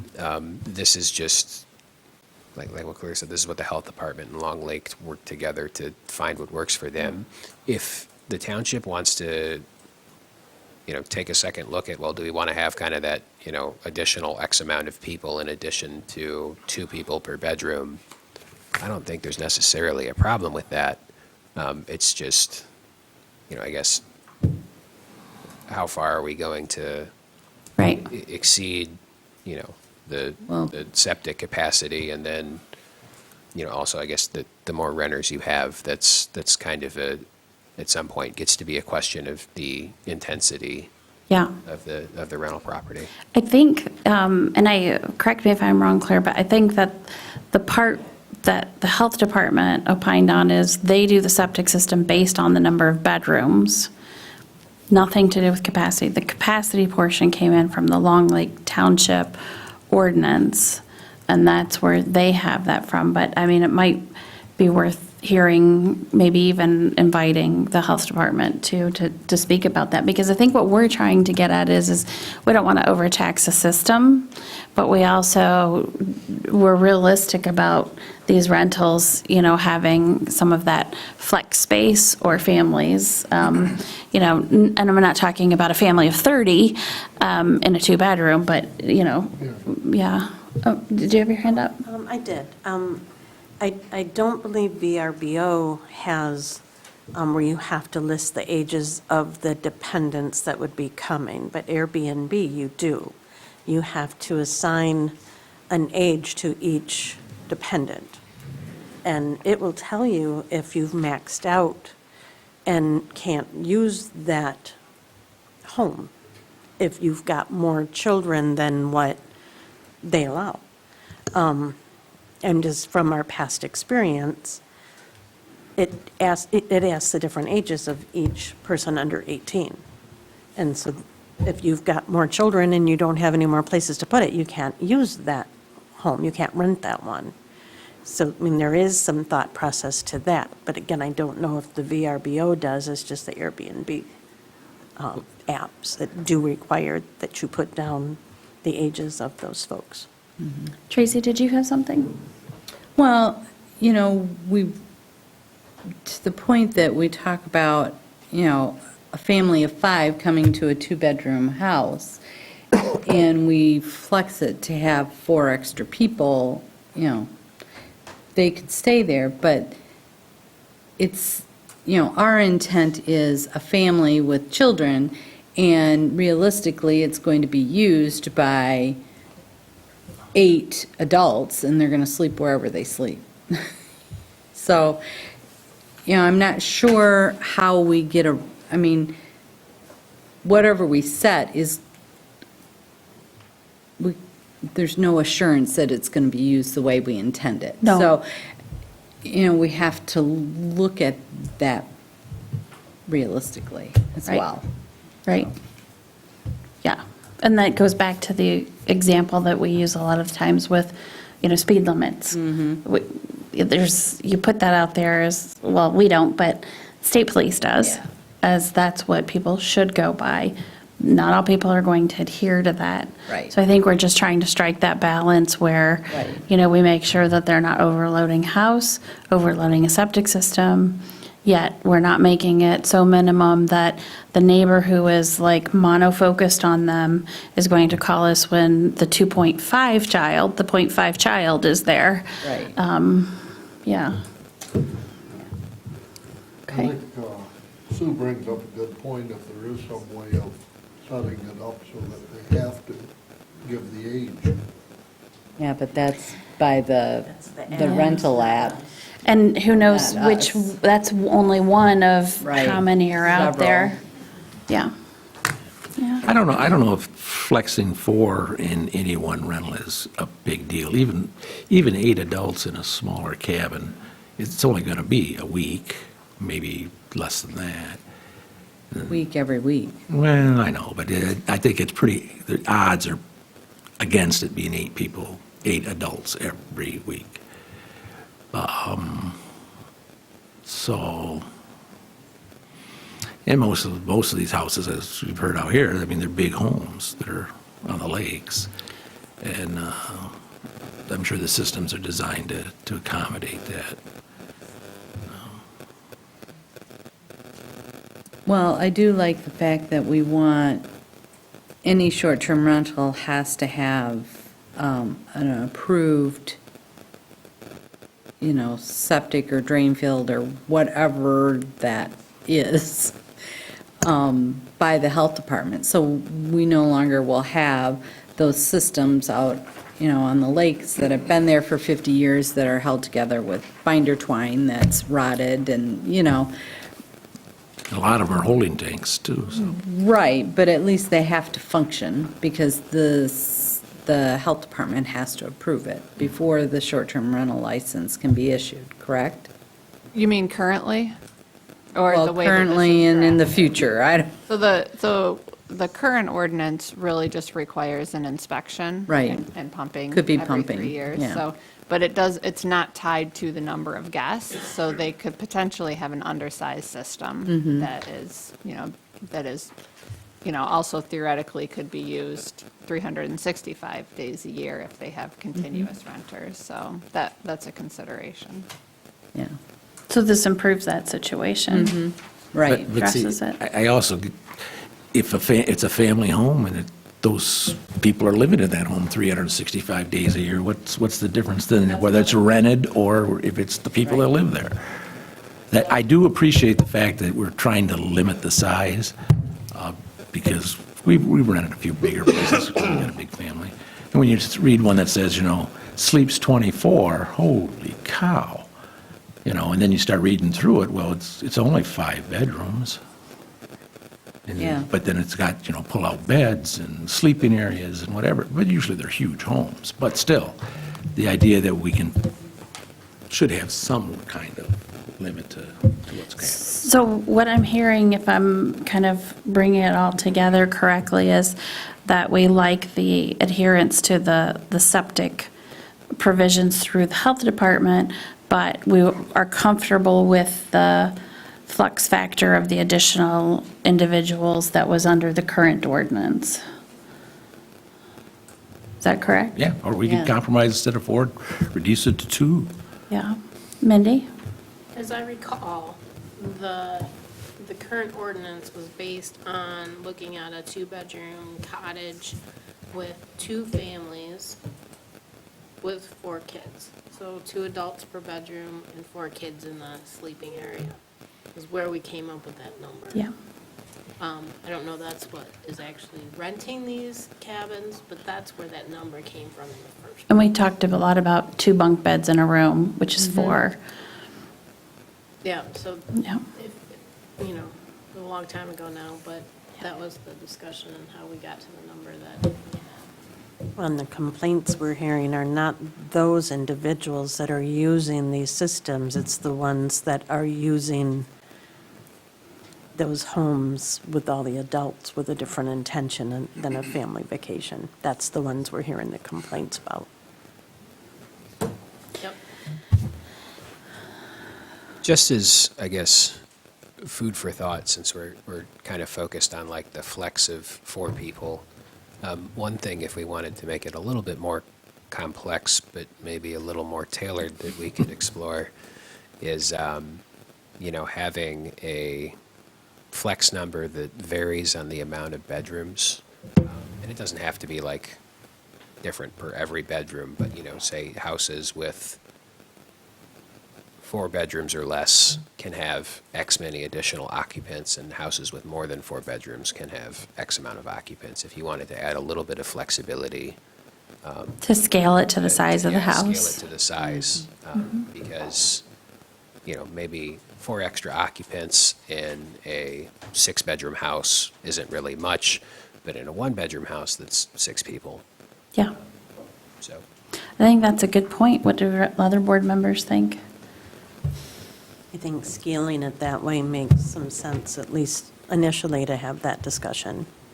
Because I can't see having 6 adults or 8 adults in a 2-bedroom cottage. I just, Yeah, let's take a look at that. And we'll bring that back. Obviously, we have the additional time to bring it back. Plus, one of the things was my suggestion tonight was to, kind of curious to see what happens in the next month between now and when we next meet with the lame duck session. I know we've talked a little bit about, will they even take action on the short-term rental legislation? Everything that we're hearing from legislative aides and associations is that is the highest priority that they're placing in the Senate, is to take some action on that.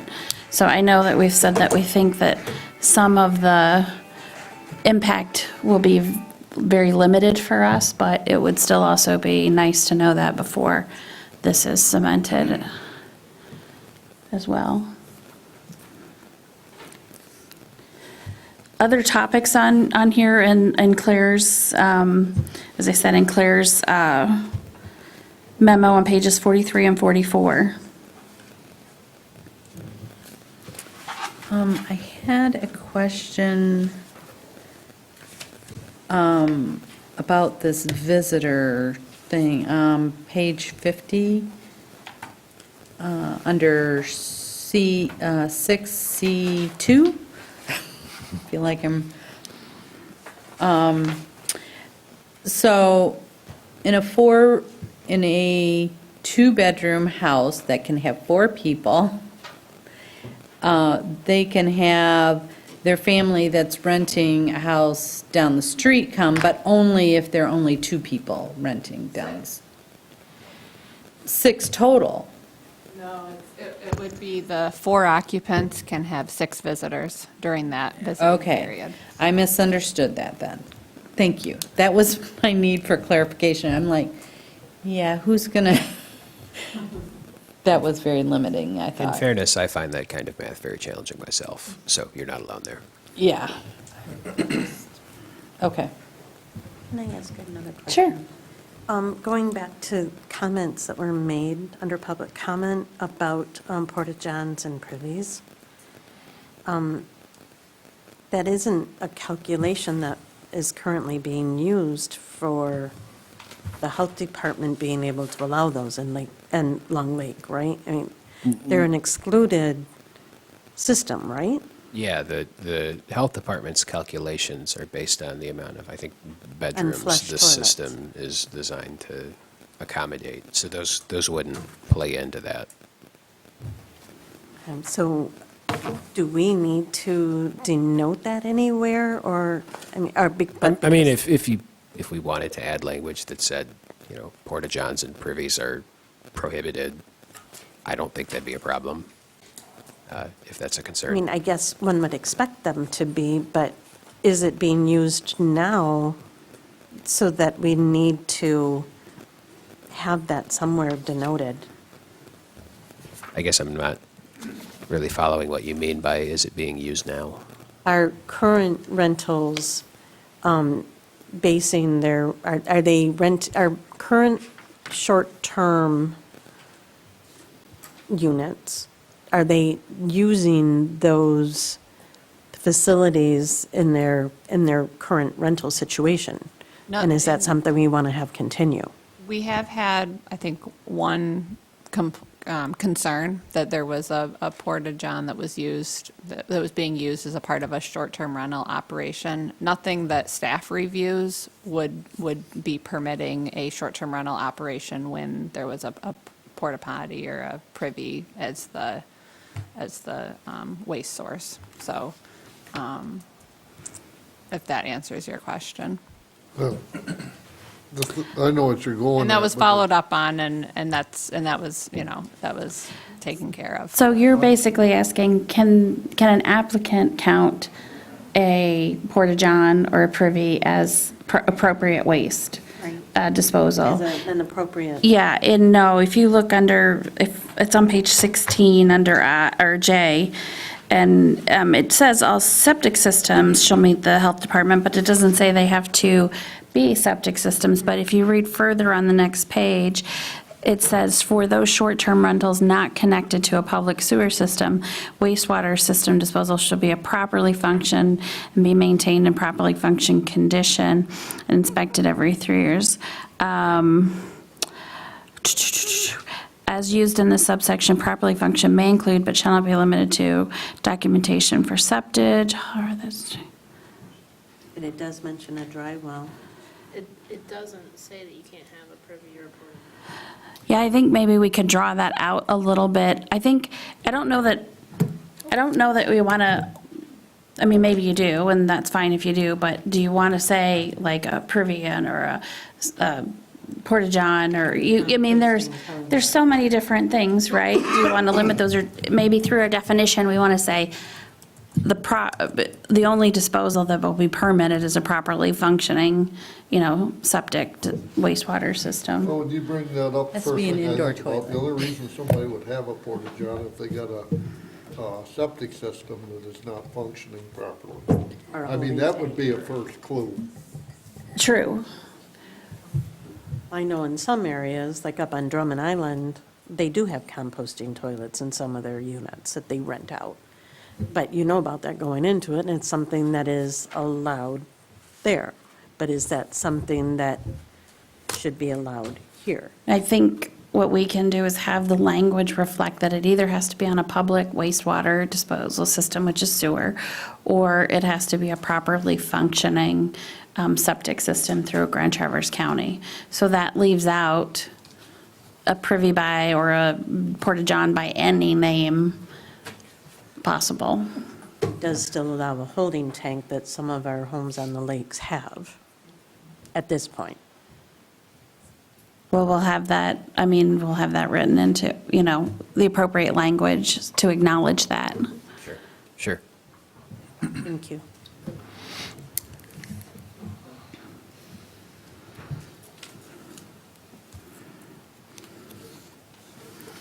Okay, any other items that were brought up? Let's see, along the same line, it is mentioned in here that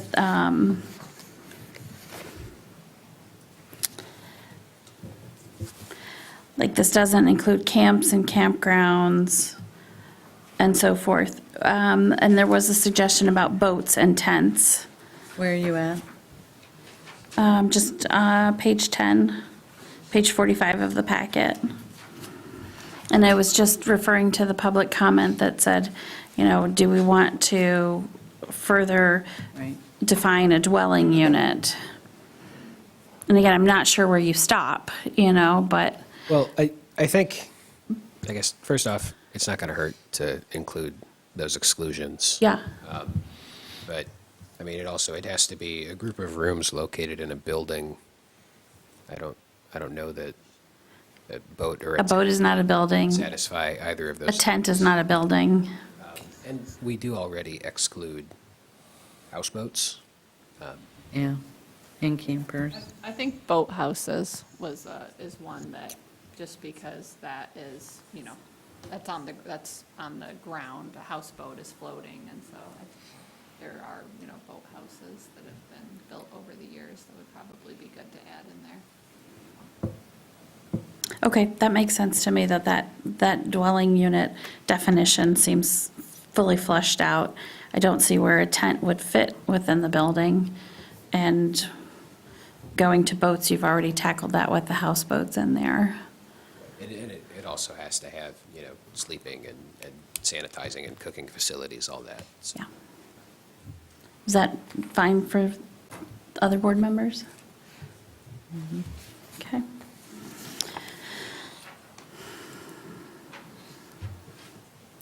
And the transfer of ownership, were we going to tie that to certain definition? The exclusion of that being an ability? So we can, I guess, clarify what a transfer of ownership is. That's what I'm thinking. So, I mean, would we tie that to, say, for example, an uncapping? Because when you transfer between, Sue owns a rental, no, she doesn't really, but Sue owns a rental, then she transfers it to her daughter. That's not an uncapping. There is language to that effect somewhere. Let me I think it was taken out, though.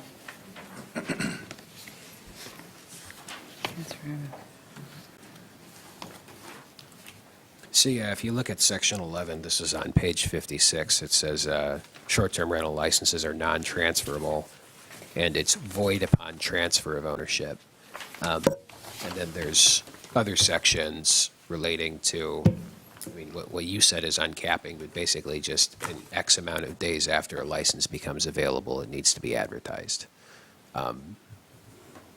So because we have a prohibition on transferring licenses, I guess I don't know otherwise what it would mean about uncapping. It just becomes void upon transfer. So what about the transfer of ownership from one family member to another family member?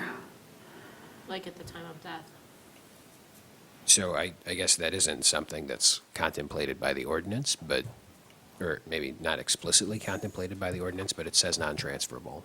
So that would include So a it would not be transfer via transferred. inheritance or otherwise, just, They would lose their license. yes. Yeah, I think that's probably, especially since some of these, what we were originally intending are kind of heritage family retained cottages, it makes sense to me that the kind of that transfer between family members and there's Assessing.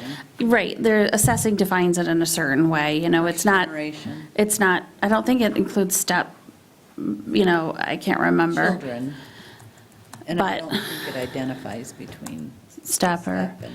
okay. So you're saying what you want to see is an exclusion that would allow a license to be. Between immediate family members, right.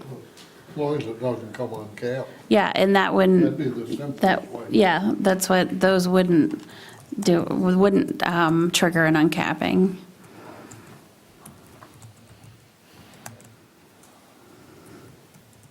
Is an inheritance the only situation like that where if I were to own a short-term rental property and I didn't want to leave my property to someone in my family, could I leave it in my will to someone else unrelated? That wouldn't apply? Okay. That wouldn't apply, because it would uncap. Okay.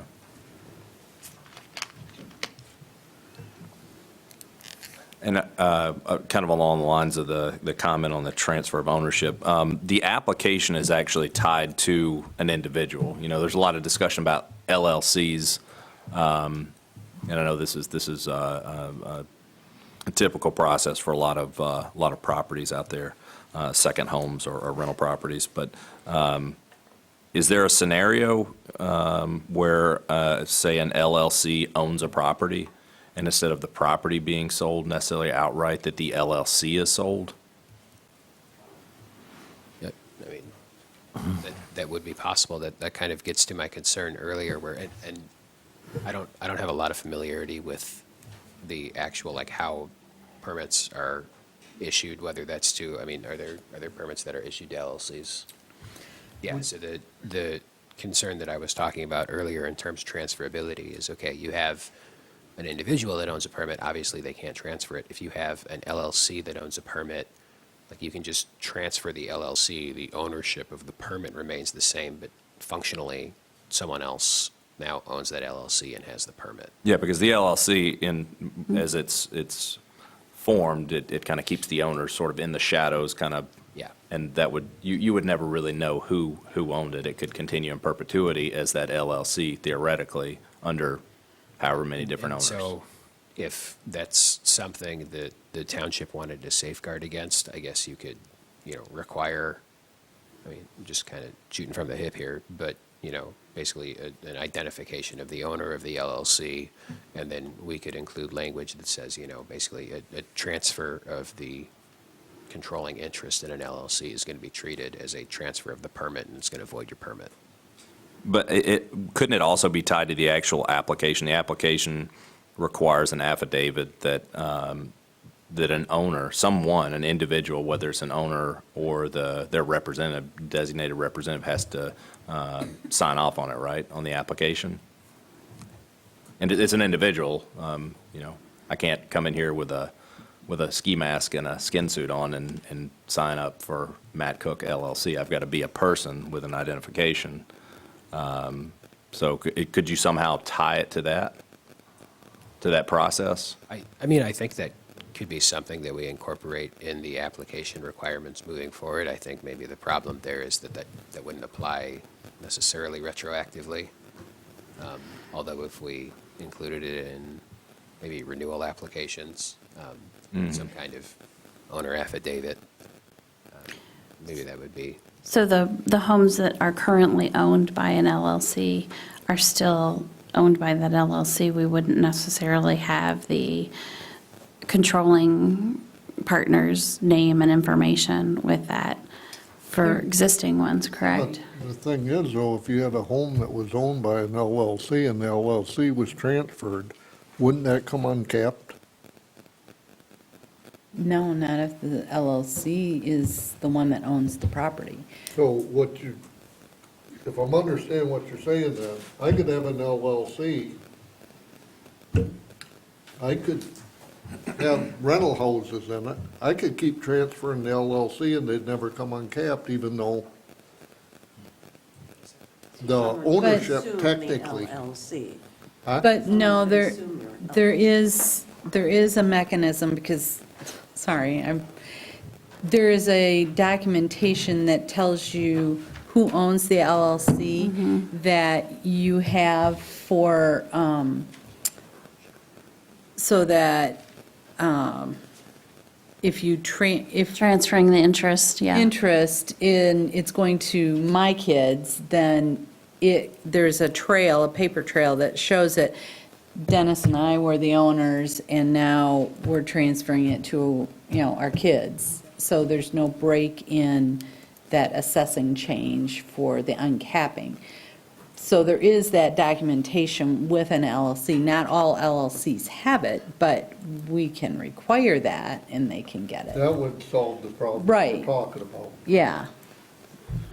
Is that what the board, go ahead. All I was going to say is, so when these licenses have to be renewed, that could be part of the new application process for the renewal, right? Where Right, they would the have to have documentation. the managing. Have an affidavit that comes in that Right. states. So it may not be required now under the current license, but in the license renewal process, it would be required. Once this is updated, and could be in here. So what is the board seeking to do with that? Are they looking to block against the LLC transfer? No, you can Or is transfer that- it, but you just don't get to keep your permit. You don't get to keep the license. It becomes part of the pool. Unless you have that documentation that's going from family member to family member. Then it wouldn't uncap, but Right. if you got documentation. But it's still in then an uncap- LLC, yeah. Jacob, do you hear I'm hearing this from at least the majority of the board here. So I think Claire and I can work together and find some language that will make sure that our prohibitions on transfers will extend to LLCs. Okay. Let me ask you, how, the question rose, like, how does this affect the health, welfare, the community? And legally speaking, then, when Claire was mentioning how this even arrived back for us to review again for amendments, which was in taking a look at housing stock prices, inquiries, that sort of thing. The amendments that we're looking at, they do serve a purpose in addressing those issues, correct? Certainly. Yeah.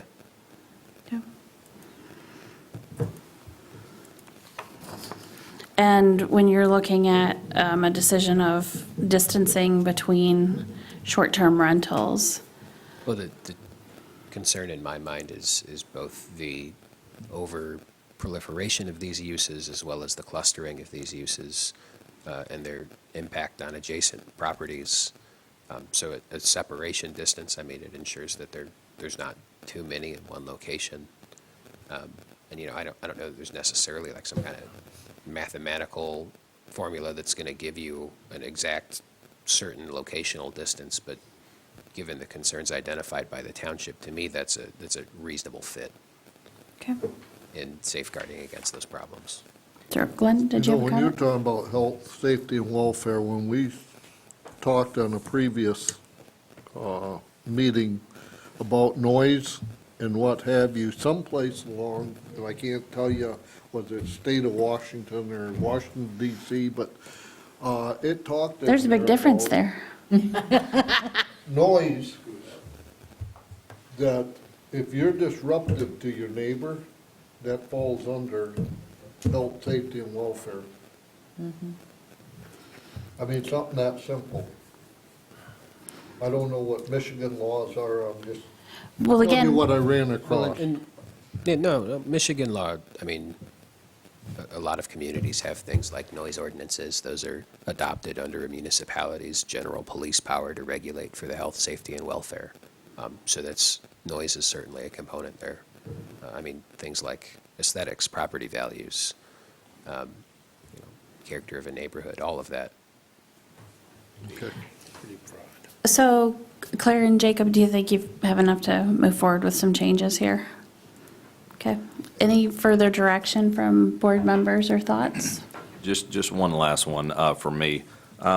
Would there be a scenario, and I don't even know if this needs to be addressed or not, but would there be a scenario that someone rented, someone that was, I guess, up to snuff on their East Bay Township permit process, could they potentially rent a short-term rental, let's say on one of the lakes, and then also apply for a transient activity permit and sort of circumvent the visitor count by having a party or an event at the property? Yeah, the way that we are administering the transient activity ordinance is that there's a maximum of 3 licenses or permits that can be granted to any one property per year. That would be kind of above and beyond what the general use of that is. And we're taking a look at the transient activity ordinance as a part of the zoning ordinance rewrite, but. Does that need to be addressed here potentially where, you know, our capacities could be circumvented? I don't think we've had, go ahead, Jacob. I guess without knowing anything about your transient activities ordinance, the short-term rental ordinance doesn't have any exceptions in the maximum capacity for like other permits issued from the township. So while you might be doing something in compliance with a transient activity permit, if you're also operating under a short-term rental permit and you exceed the capacity there, that's a violation of your short-term rental permit. Okay, answers the question. Okay. That's the visitor thing. So our next step is that we notice this extension of the moratorium. And then like Claire's office, along with you, Jacob, will be bringing something forth to us again. That's right. Yep. So we can go ahead, and that was the first agenda item, was that ordinance, the number 2 of 2022. So we now have 3 short-term rental ordinances, which is just, but yeah, you'll publish that, and that'll go into effect, and then they'll come back with updated language to reflect the conversation here tonight. And it goes into effect in December. The moratorium.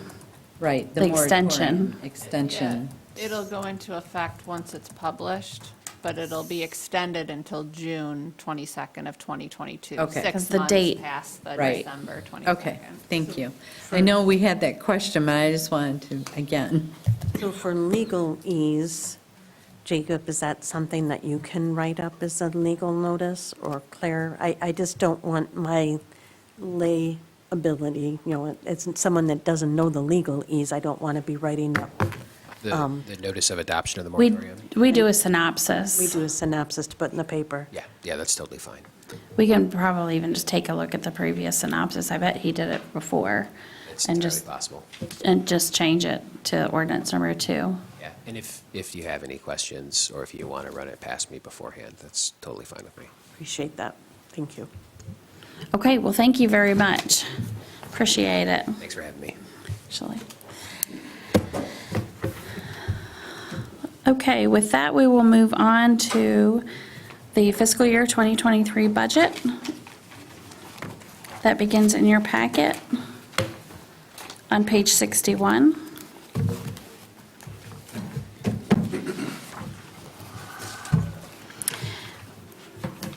In your packet, you have the General Appropriations Act. We did go over that on October 27th. The language mirrors what we have had last year.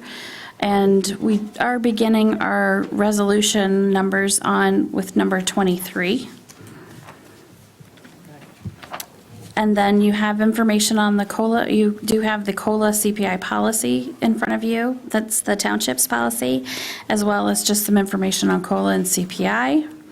Then you have the resolutions that are required by statute for salaries, and there are 4 of those. So those will be 24, 25, 26, and 27.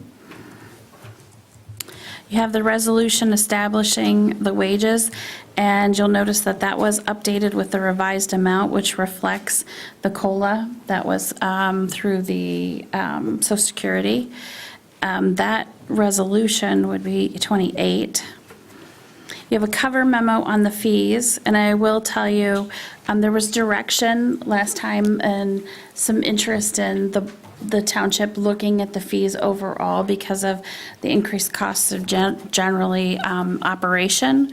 And when we started to look at that, what I had Claire do is just bring back the resolution with the 4 changes that were isolated last time that were not of issue to the board, pass that in general as we do or have last year with the other resolutions, and then come back. We didn't really have time between the last board meeting and this one to do the full analysis that we wanted to on the fees, because not only do we just we don't just necessarily want to go across and say 5, 10, or 15% increase. We also want to take a look at those in conjunction with other municipalities, and also as well, kind of a third check is to compare those to staff time for those particular permits. So that is going to take some more in-depth analysis. So I would expect to see our target to bring that back to you as January of 2023.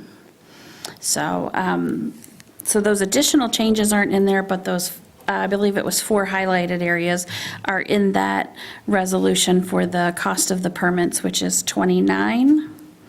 You do have the BSNA printout of the budget with the footnotes and the notification of public hearing. And then if I go back to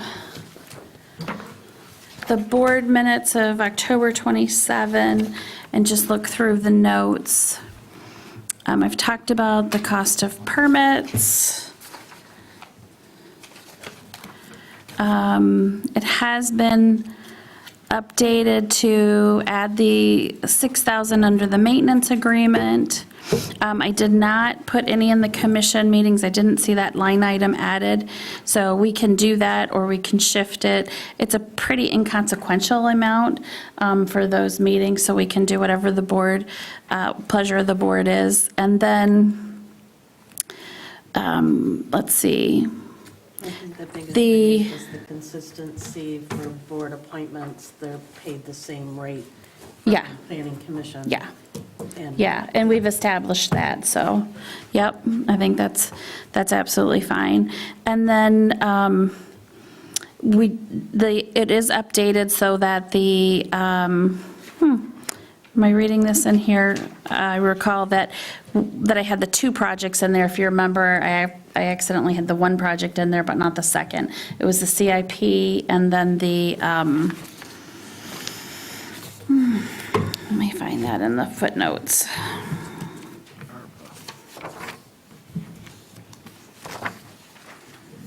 Here it is.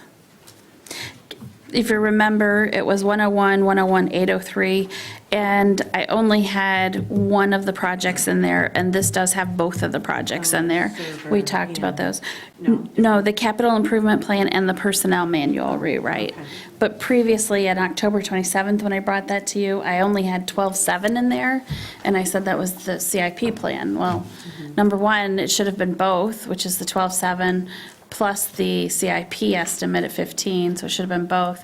And actually, that was the amount for the personnel manual. So those have been corrected. One thing, and you'll see this, I think I put this when I sent you the information on the BSNA, was we'll have to adjust those amounts. We did have the total cost right, but some of that will be shifted more to the annual versus just the cost of transition. But we can do that part. If the money's in there, that's fine. We can do that part in 2023 with just shifting that with the budget amendment. So with that, I will, let's see what time, we're 8:53. I will open the public hearing up for the fiscal year 2023 budget for the general and special revenue funds. Is there any public comment? Hi, Jill. Go ahead and introduce yourself. Jill Bernardi, Rainy View Road. I just have some suggestions. I think that there'll probably be budget amendments or something, if you even take heed. In my experience, in my limited experience at the township, I would like to recommend that you review the lack of budget for education. What I've heard in this room many, many times are citizens asking for enforcement. And I don't see any expansion for enforcement anywhere either. So I would like you to consider maybe determining how you can add something to the budget, make some shifts to add either an enforcement officer, do something with the planning department or whatever department that's going to fall under, and step up some enforcement and throw some budget at that.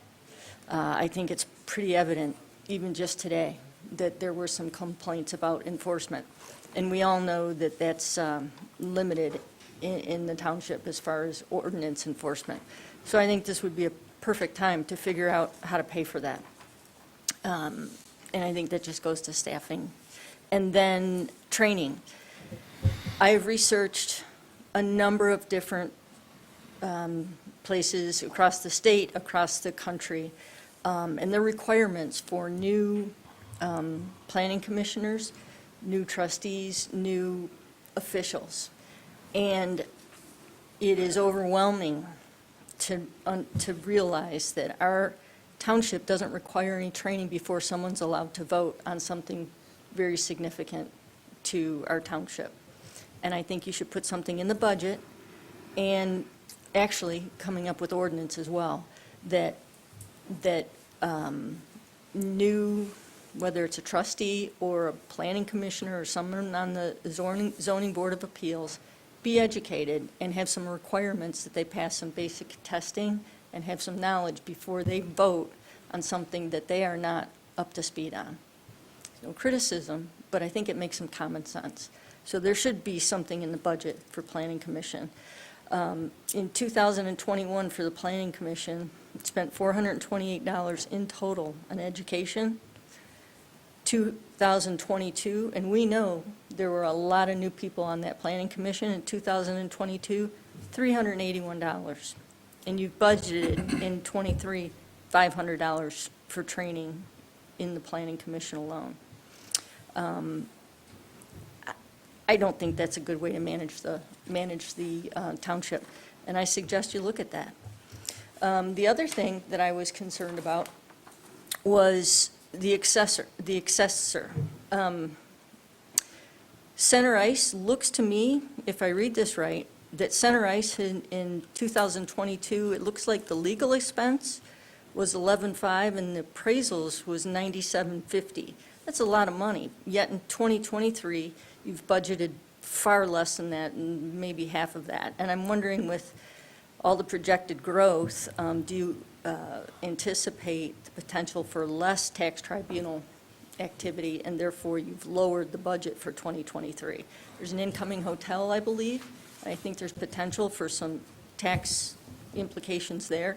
And I don't know that the budget is right there or that we're forward-thinking enough on that.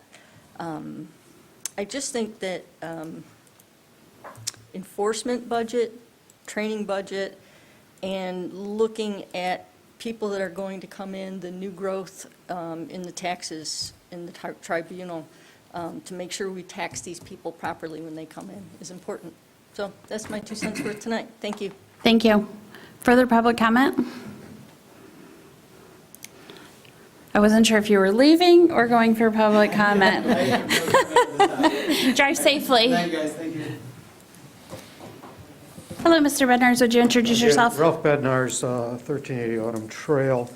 Again, I apologize for not being totally prepared. I haven't had much time to look at your budget, but I did notice one item in your budget that I want to comment about tonight, and that is in the Lakes Overlay, $8,600 budgeted. Apparently, based on further review of this, that $8,600 is earmarked for a wade trim to do an OHM, or ordinary high water mark determination.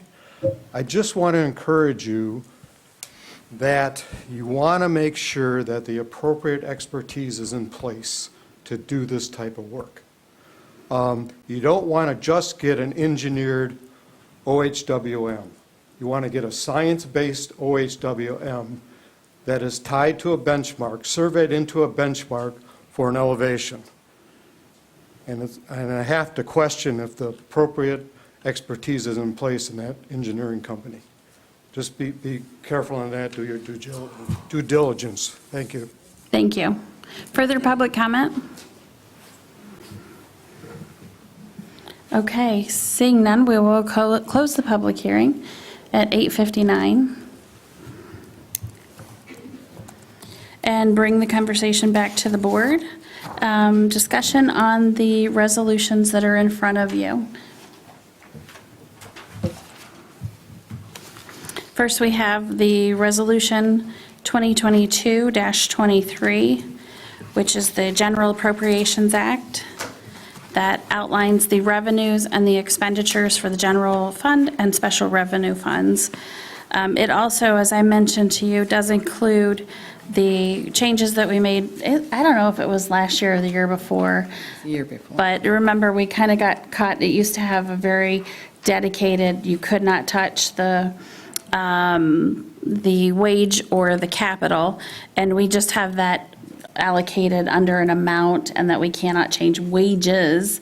But what that does is allow us, if we're like $2 over or something, that we don't violate the Appropriations Act. So it gives us just a little bit of flexibility with that. And that is still in there. I make a motion that we approve Resolution 2022-23, approving the fiscal year 2023 Appropriations Act. Support. Okay, motion is made by Bartlett and supported by Walters. Any further discussion? And I will say too, just to note that we did add in the MTA additional educational resources that are available for convenience according to somebody's schedule too. So I'm looking forward to having that available for people that makes it difficult sometimes to get to workshops that are downstate. This will help with that as well. Okay, Ann will do a roll call vote. Bartlett. Yes. Walters. Yes. M. Cortade. Yes. Cook. Yes. S. Cortade. Yes. Lyle. Friend. Yes. Okay, with that, we have the resolutions establishing the township officer salaries. We have before you first Resolution 2022-24, and then 25, 26, and 27. These are in order of supervisor, clerk, treasurer, and trustees, and they do follow the same wage tie to COLA that the employees do. We have to do them all separately. Yeah. I make the motion to approve Resolution 2022-24, establishing the supervisor salary. Support. Motion made by Bartlett and supported by M. Cortade. Any further discussion? Okay, Ann will do a roll call vote. Bartlett. Yes. M. Cortade. Yes. Cook. Yes. S. Cortade. Yes. Lyle. Yes. Walters. Yes. Friend. Yes. Resolution 2022-25, which is the resolution establishing the clerk salary. Is there a motion? I'll make a motion to approve. Is there, Resolution 2022-25, establishing the clerk salary. Support it. motion made by Lyle, supported by Bartlett. Any further discussion? Okay, roll call vote. Lyle. Yes. Bartlett. Yes. M. Cortade. Yes. S. Cortade. Yes. Cook. Yes. Walters. Yes. Friend. Yes. Resolution 2022-25, which is the resolution establishing the treasurer's salary. 26 would be the Oh, treasurer. sorry, 26. What did I say? 25. Oh, okay. So Numbers are the same. 20, slip of the tongue there. So 2022-26, is there a motion? I'll make that motion for Resolution 2022-26 to establish the treasurer. Support. 2022-20-26. It's okay, keep going, I got you. Okay. Motion made by M. Cortade, support by Walters. Further discussion? Okay, and roll call vote? M. Cortade. Yes. Walters. Yes. Cook. Yes. S. Cortade. Yes. Bartlett. Yes. Lyle. Yes. Friend. Yes. Next, we have the resolution 2022-27. Did I skip one, or I'm good? 27. For the resolution establishing the trustee stipend or wages salary. Is there a motion for that? Make the motion to approve Resolution 2022-27 for the trustees. Okay, motion is moved by Bartlett and supported by S. Cortade. Further discussion?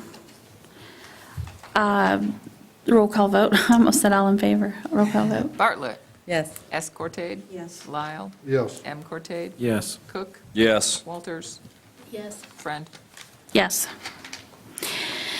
Next, we have in front of you the resolution establishing the fiscal year 2023 wages. Again, that is tied to the same COLA amount and policy as the officer salaries. That is proposed as Resolution 2022-28. Is there, does somebody move? I make that motion. Thank you. Support. Okay. Do you want me to spell out the resolution number? It was 2022-28, right? Yes. Okay. Motion by Bartlett and support by S. Cortade. Any further discussion? Roll call vote, Ann? Bartlett. Yes. S. Cortade. Yes. Walters. Yes. Cook. Yes. M. Cortade. Yes. Lyle. Yes. Friend. Yes.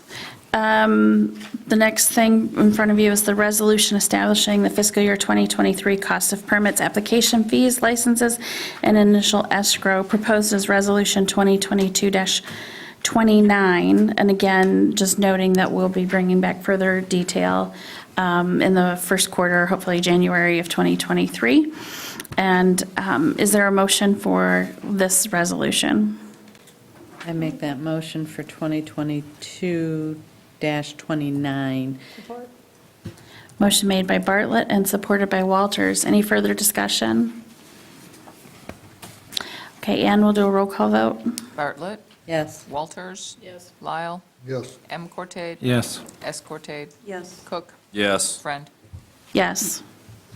So we make that all look pretty easy, except for there is a lot of work that goes in behind that. So that was covered mostly at our October 27th meeting, and then staff work in putting those budgets together. So much appreciated for the board's motions and diligence in analyzing that.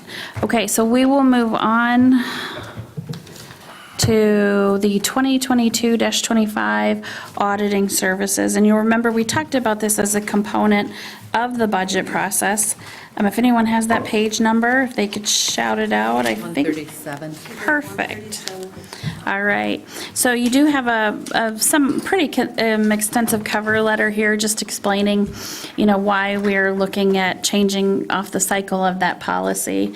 As you remember, and it denotes in here, when we switched horses in the game a year into it, it kind of shifted that off. We were really fortunate at the time that Raymond was willing to honor their stated proposal a year delayed, and we agreed to that 4-year cycle, so that put us off by a year.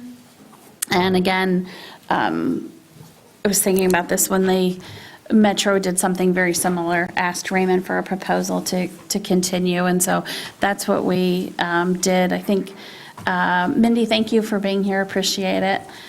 Have a good evening. And hope your kiddo feels better, by the way. So with that, I had talked with Sue and with Tracy and got a hold of Raymond, had them give me the updated numbers. You might have noticed in the last one, I didn't catch it the first time. At least I don't think I caught it before it went to print the last time. But the numbers on their proposal for page 140 were actually 23, 24, 25, and we were missing a year. So got with them and they were like, nope, that was meant to be 22 through 24. So what this would do is take us into our next cycle in doing that. I did talk with them about staffing and partner rotation, talked with Steve Peacock about it, and they definitely have the bench strength to be able to rotate out that staff.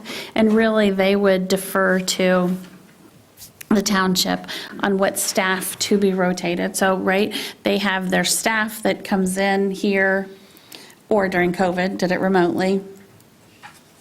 And that would be, for example, led by Lauren and then the staff here. Then they have their like partner liaison, which is Steve Peacock for us.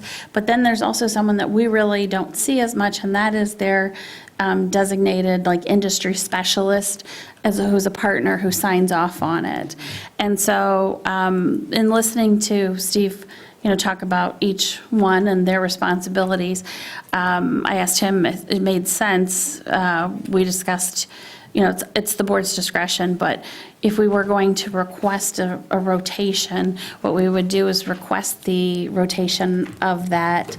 It's recommended we would request the rotation of the industry specialist partner, so then they would.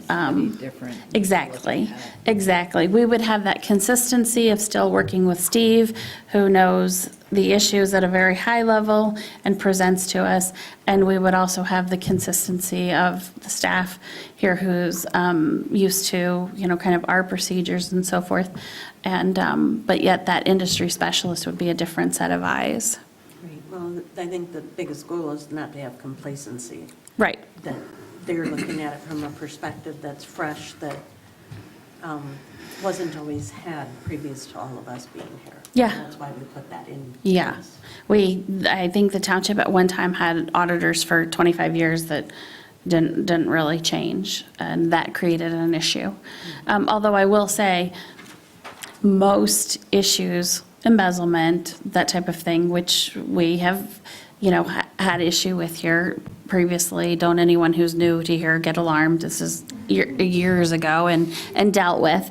But the, auditors will tell you, it doesn't really catch that. The chances of an auditor catching that are very slim. But it's definitely something that you want to do, and it can catch some things, for sure. Well, I think we all have put ourselves into a different fishbowl effect because of what we all saw from the outside and from the inside and where we came from. Yeah. And so maybe we look at things a little bit different. than Yeah. Someone that hasn't, or an entity that hasn't gone through that and come through it Yeah. as well as we have. Well, we definitely lived it. But with that, so there is the information and proposal in front of you to potentially accept Raymond's proposals for 23, 24, and 22, 23, and 24, and then get on that regular rotation with that policy in that subsequent year. And then we would request the rotation. It's recommended, I recommend that we request the rotation of the industry specialist partner. Any thoughts on that? And I think so that's not the appropriate. second one, so not the 22 through the 26, it would be the 22 through the 20. That's correct, because, Do a 3-year. yeah, and that puts us, because remember, we were off by 3, so, yeah. Correct. I would agree with that. Yep. If that's your motion, I would support it. It would go back to in 2025, and that's where the policy picks up, and that's the right year for it, too. I'm sorry, did you say a motion? No, I said I'd support your motion. Oh. Well, I'll make the motion to approve the township accept Raymond's audit service proposal for years 22, 23, and 24, returning to the RFQ in 25, and to change the And if you just leave that part to, service specialist. we can absolutely add that to the motion, or you can just leave that to the discretion based on consensus, so whatever you want. I had it in the motion. Okay, we'll keep that in the motion. There we go. And you supported? Okay, motion is made by Bartlett and supported by Escortate. Is there further discussion? There's no real discussion on this. I just want to say it's awfully nice that when it comes audit time, the clean audits we've been getting back over the last few years, and thank you. Well, and truly, we really do need to thank Manor Costerison, too. They do an awful lot of work on our behalf, and we do pay them well for it, but they also do great work for us at the same time. So, yeah, duly noted, thank you. That was further discussion. All in favor indicate by saying aye. Aye. Any opposed by no? Okay, very good. Thank you so much. We'll move on to the personnel manual. Nick asked if he had to stay tonight, and I said, no, you've got kids, go ahead and head home. But as you remember, Nick and I requested from the board, and they approved going forward with an RFP for this process. We got very involved with some busy things this year in the summertime with the ambulance and with the township. So we did reach out to the respondents and let them know of the timing. In looking at these, our recommendation is for Kindbaum Law Group, and they came very, very highly recommended by some fellow township supervisors. I think you mentioned you had seen one of them at a workshop. Yeah, and they did a good job. And I really enjoy working with the current personnel council that I use to call on the, I don't need to, luckily, I have a few reasons to call them very often, but when I do, I get very sound legal advice. However, it is a firm where I think that they were just supplying like a stock template to us and not necessarily the involvement that Kindbaum was looking at doing. And so Nick and I felt comfortable recommending to the board to approve engaging Kindbaum for the personnel manual. And I will say, we did talk with them too about the timing of this. They were absolutely fine with the fact that they put this proposal to us in the springtime. We're not going to get to the work even until after the calendar year, and they were still fine with honoring that proposal price and doing that work. So initial conversations have been very good with them. I like their, whatever her name is, sorry. I like the lead counsel there. I've enjoyed going to some of her training classes and different things, and I think she has a lot of good background for it. So I think that's good. Good, good. And we'll be engaging with the Township Board throughout this process. Eventually, the culmination of it will be a new personnel manual, but there will be steps to that, so, yeah. Is there a motion? Make the motion to approve engaging Keenbaum Law Group for the purposes of updating the personnel manual and as represented in Keenbaum's response to the township's request for proposals. Is there support? I'll support that. Okay, motion by S. Cortade, support by M. Cortade. Further discussion? The only question I have is it's, you mentioned Nick, is this going to be one personnel manual for the whole township, or is there going to be a separate Yeah. board for the ambulance? Yeah, that's a good question. So initially, what we're probably looking at is one personnel manual, and I did talk real briefly with Karen about this, and initially, we're thinking is one personnel manual, but then you very specifically denote the differences. And I think that's maybe where ours falls a little bit short. Yeah, because they're totally, we're in the same business, but they're totally different Yeah. Right. descriptions, so. Yeah.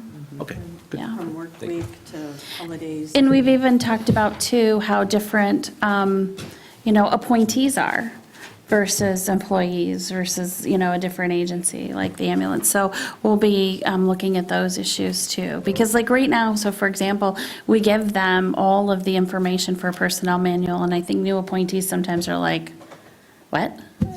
And so I think we could maybe, come up with something maybe a little more useful to them. Yeah, Comment to them is, exactly. this is when you're not able to sleep at night. Right, The manual. right, exactly. Okay, very good. Thank you for that discussion. All those in favor indicate by saying aye. Aye. Any opposed by no? Okay. Thank you very much. Look forward to working on that in the coming year. Let's see. With that, we'll go on to the DPW Special Action Memo. And you'll recall that we had John DeVozo visit with us regarding Brigantine, and that discussion about when they are co-constructing, the desire to co-construct and use contractors more efficiently. And of course, more efficiently means lower costs to the developer, which in turns means that's a cost that doesn't get added into a house or go into the cost of rent, that sort of thing. So I realize that kind of blows the comment up exponentially, but it is true. Those are all costs factored in there. So what we've brought to you is there was another situation for a special action memo, so we do have that for you in here on page 165. It is a very small project, but nonetheless has the same parameters, and did talk with us about this specific one with John, and with Brian Sousa, because we really have used this for larger developments, right? Bayview, Brigantine, so forth. But all of the parameters are still here and applicable with this project, even though it's just a limited number of buildings or 2 homes. So this is then completed. You should have the copy. Your highlighted area does have the information in it, correct? The data in it on page 167. Yes. And then just prior to that, you do have a templated version that John and I worked on page 162. And one of the things that we did change, since you saw this last, is we did note in here, and you'll see this under the table, and we added a whereas clause on this. It is the third whereas clause from the bottom on page 162, and that is where the utility fees are estimates. Because what can sometimes happen, hasn't happened in our case, but again, these are used across the region or the Grand Traverse counties. And what can happen is, right, they submit to you certain buildings and then they're going through and, oh, they've changed the number of units from, 12 units to 10 units or 12 to 14, whatever. And then they're like, oh, but my fees are, well, no, this is an estimate based on the information you give us. The actual cost will be calculated when you formally apply. But so with this, what I'm looking for is if you approve the templated version and authorize the supervisor to issue these memos as mentioned in the possible motion on page 161, we don't need to specifically authorize the Nolan one. I will just issue that one. But if you choose not to do the template and want to see every one of them, then we would want to have approval for the Nolan property one. I think this helps expedite for developers to not have to wait for a board meeting in order to get this approved. And if we have, is the practice that you'll either let us know that one was issued or? I sure can do that, absolutely. I mean, they go to, this would obviously is done in conjunction with, and I think it says in here as well, this is always done in conjunction with planning and zoning. And this is involving mains, so it involves Eagle. Yeah. Planning and zoning are our engineer, DPW, and legal counsel. Land use permit. Too, yeah. I don't have Peter check over like every single one of these. Like he looked over the Brigantine one and was like, yep, and had a question on it and clarified it. Yeah. I don't have a problem with having you be able to issue them as long as they're meeting all of this, then it's not like. As long as you're putting 100% credit down for the project. The only The bond, yeah. problem that was ever had that I know of, and it was before I came into office, was up on 4 Mile and, I think it was on 4 Mile. In Hammond, they put the lines in and they were hooking the house up, sold the house, and never had the permit. But That's an issue, yeah. Yeah. Thank God I wasn't here. But there, I think that's why they came out with putting the infrastructure in first, because it wasn't, they didn't have a permit, it wasn't tied into the system because it wasn't inspected or something like that. And they do, you've heard John talk about it, there's some, kind of learning to dance, or not learning to dance together, but dancing gracefully together as far as, is remembering to call the DPW, or does the DPW then use the construction reports every day from Wade Trim, that sort of thing, but they do they work that out between Wade Trim and the DPW.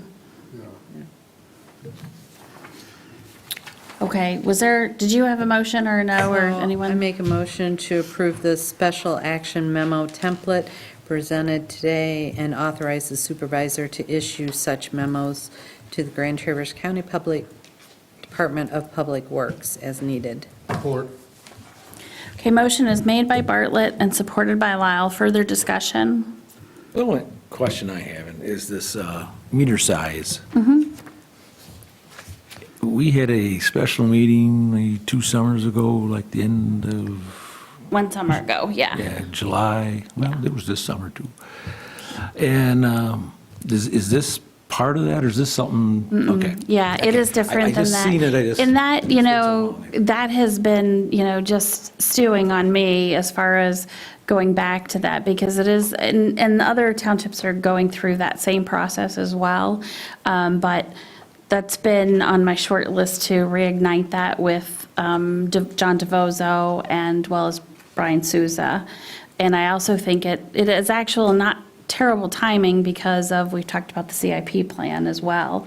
So that can all fit together pretty nicely, even though I would have loved to had it taken care of, 6 months ago or whatnot. But there's some heavy issues with that too, so it deserves the due consideration. Okay, we were on further discussion, any further discussion? I don't know much about this particular project, but just curious, it says two buildings, they only have 1 meter? Did you, reading that no, right? it's each building. There's two different things. The motion is to approve the template, not the actual request. Then the request would be approved by, But he still has a good point in that on this is they're just 1 meter. No, this is per, you see, this is the meter size that charge is $4.95 per meter. And then you can see that's total per building and then it's doubled. So there's 2 meters there.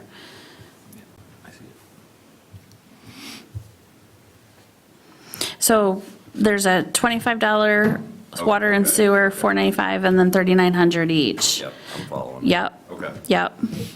And trust me, we did this table, John had a table, the developer wasn't clear on John's table, so then we revised to this, and then John had questions on this one, so it's always, but we're trying to be as clear as we can on that, so we have everything, documented. But again, this part of the memo is validated upon application too, so. Yeah, good question. For further discussion? Okay, you're gonna have to help me because I forget who made the motion and who supported it. Thank you. Motion by Bartlett and support by Lyle. Further discussion? All in favor indicate by saying aye. Aye. Opposed by no? Okay, thank you very much. And I apologize that you were nearly last on the agenda. Unfortunately, things get put in order here, it's the way it falls. Let's see, now we did add the BSNA proposal, which you have. That again, similar to Raymond, falls out of the fiscal year 2023. As you'll recall, we discussed, that is actually, if you're looking for it, it is in your packet that's on your desk behind the short-term rental information. Yes, sir, and even the memo in front of it. You received this already by email. But again, the reason I have this specifically is because when I spoke with BSNA, they are scheduling out the end of pretty next far, year. the end of next year. And so in order for us to get on the schedule, they want to have a signed contract. And so that's why it's expedited and being brought to you on the heels of the fiscal year 2023 budget. Because if we do want to do this, I think we probably just want to go ahead and pull the trigger and get on the schedule with it. I did send out a little bit of further information, and you did get that by email. It let you know that when we factored in all of those 3 payments as in their proposal, that those were the total costs, although again, the stratification of those between annual and project cost needed to be updated and will be updated. But the total cost is the same. And that difference was, remember, the hosting fee, so that is an annual fee that we will have. It's a lot of money, and the timing is really bad, but it's going to happen one way or another, and I'd rather be on the front end instead of the back end. It sounds like we'll be in the middle, actually. I'm just looking at, the busy calendar of having it, maybe even being into 2024. Yeah, hopefully not too far in. Hopefully not. Yeah, but, if we don't move forward now, We don't it will start, be. it will be, yeah. Yeah. Yep. And I did double check, I talked with Jim Baker with assessing, because you know that we do a data dump with the assessing from BSNA, and just making sure and how that would go. right now, they use the BSNA from the county and then data dump to our system. And there's really no reason they couldn't do the opposite. And especially since we'll be on the cloud system, which has a lot nicer features, they will probably likely transition to using the cloud system. And then Jim will either have access to that cloud system too, or they'll data dump. Data dump. Mhm. And I did confirm with Keegan, who's our sales rep, that you can go both ways. Doesn't matter from .NET to cloud and vice versa. When you go to this, does that eliminate the server? No, because there's All a. this does is whatever saved goes to the cloud? Well, it will eliminate parts of some of what's stored on the server. So for example, right now with the .NET, your software is literally located on your system, and this will be on the cloud then. But remember, we have other things on our server other than BSNA, so we'll still need the server. Yeah. So you need Yep, there would be a motion to, I don't know that I did a cover sheet on this No, so you much didn't. as, so you're going to have to wing some wording there. Go for it, Tracy. I would make a motion that we approve the upgrade proposal for BSNA Cloud. Per the July 1st proposal here. Per the July 1st proposal, yes. Sorry, I was looking at your email. Oh, no, I was just trying to keep it easy Yep. for you, because there's a lot Yeah. of amounts. Right, for the July 1st proposal. Is there support? Support. Okay, motion is made by Bartlett and supported by Escortade. Further discussion? Yeah, so I think I've got some clarity around it. You know how I feel about it. I know it's expensive, I guess any way you look at it, but back to the hosting fee, looking at your email, the total cost for what we're approving today doesn't change, but it sounds like the annual piece does go up. Exactly right. That's exactly right. And that would go up in perpetuity, I would assume. This is That's right. along with whatever escalation or COLA that is tacked onto it.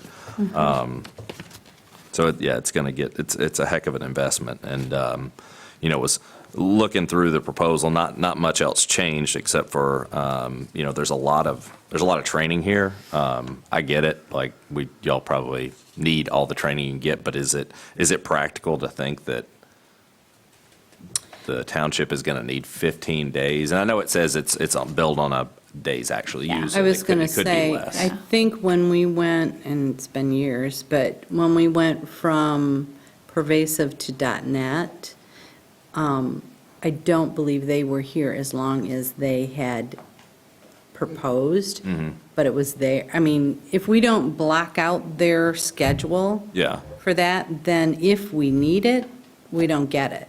So I think we block it out, and then if they don't need it, we don't have to pay for it. Sure. And I think they come up with that amount, as you can imagine, based on their experience in implementing it with other municipalities, too. But we're just really good here. Yeah. I wouldn't say that, but. Yeah, just knock on wood, Tracy. Well, when you work with BSNA, I mean, I will say one thing, it's a super powerful tool and goes across, building, assessing, accounts payable, taxes, general ledger. It's very powerful, but it is not the most intuitive. It's almost like, those of us that grew up with like DOS or Lotus, and what's okay, we're kind of used to it not being, Intuitive. Yeah, but the cloud really does make it quite a bit more intuitive, so I think it's going to actually be able to have us leverage more of the power of that software. Yeah. So I think that will be a good thing, as well as make it more usable for when people transition as well. So, for example, one of the things we've got a proposal, Claire and I, for BSNA is to do a building component training, because really Claire and PT have had no formal training in BSNA. It was Leslie and I. What's it? Years Yeah, ago. yeah. So, so I think that will be helpful, and depending on what we go over on this, we may or may not consider holding off on that training. I'll have to talk with Keegan and see how much of the same stuff would be covered or not, but. Yeah, and I don't want to be funny, but, you know, the training costs are just really expensive, and you would think for the kind of money, you know, if you were to spend all those days, then y'all could probably all get on a plane and go to Miami in the middle of winter and do this training for cheaper than that, you know, if it was coordinated. It's all on the cloud, I'd be happy right, to for do that if everything. you Yeah. want to. You know, like I said, it just seems like a lot, but Yeah. maybe with the cloud, there's ways to, because you're going to have ongoing training. There's going to be upgrades, there's going to be new features, there's going to be staff changes over the years that are going to require additional training. Maybe with the cloud, that's something, and as more townships adopt it, you can use some efficiency in numbers of having people. I will say I understand the struggle that you feel, because I remember as a trustee when we were going to BSNA from Fund Balance. And I was like, what's the deal? We're using Fund Balance, and it was very expensive at the time. I don't even remember how much it was. I don't remember if it was 60 or 80 at the time, thousand. But I remember struggling with that, and I couldn't even tell you how I voted on it. We could probably go back. You could probably go back and look, right? No, it doesn't bother you. Well, when you utilize it, you know, I'm not even in that, I'm in a lot of the components less deeply, if that makes sense, right? So I cross the spectrum, but in less deeply, and the extent that I use it is, it's considerable.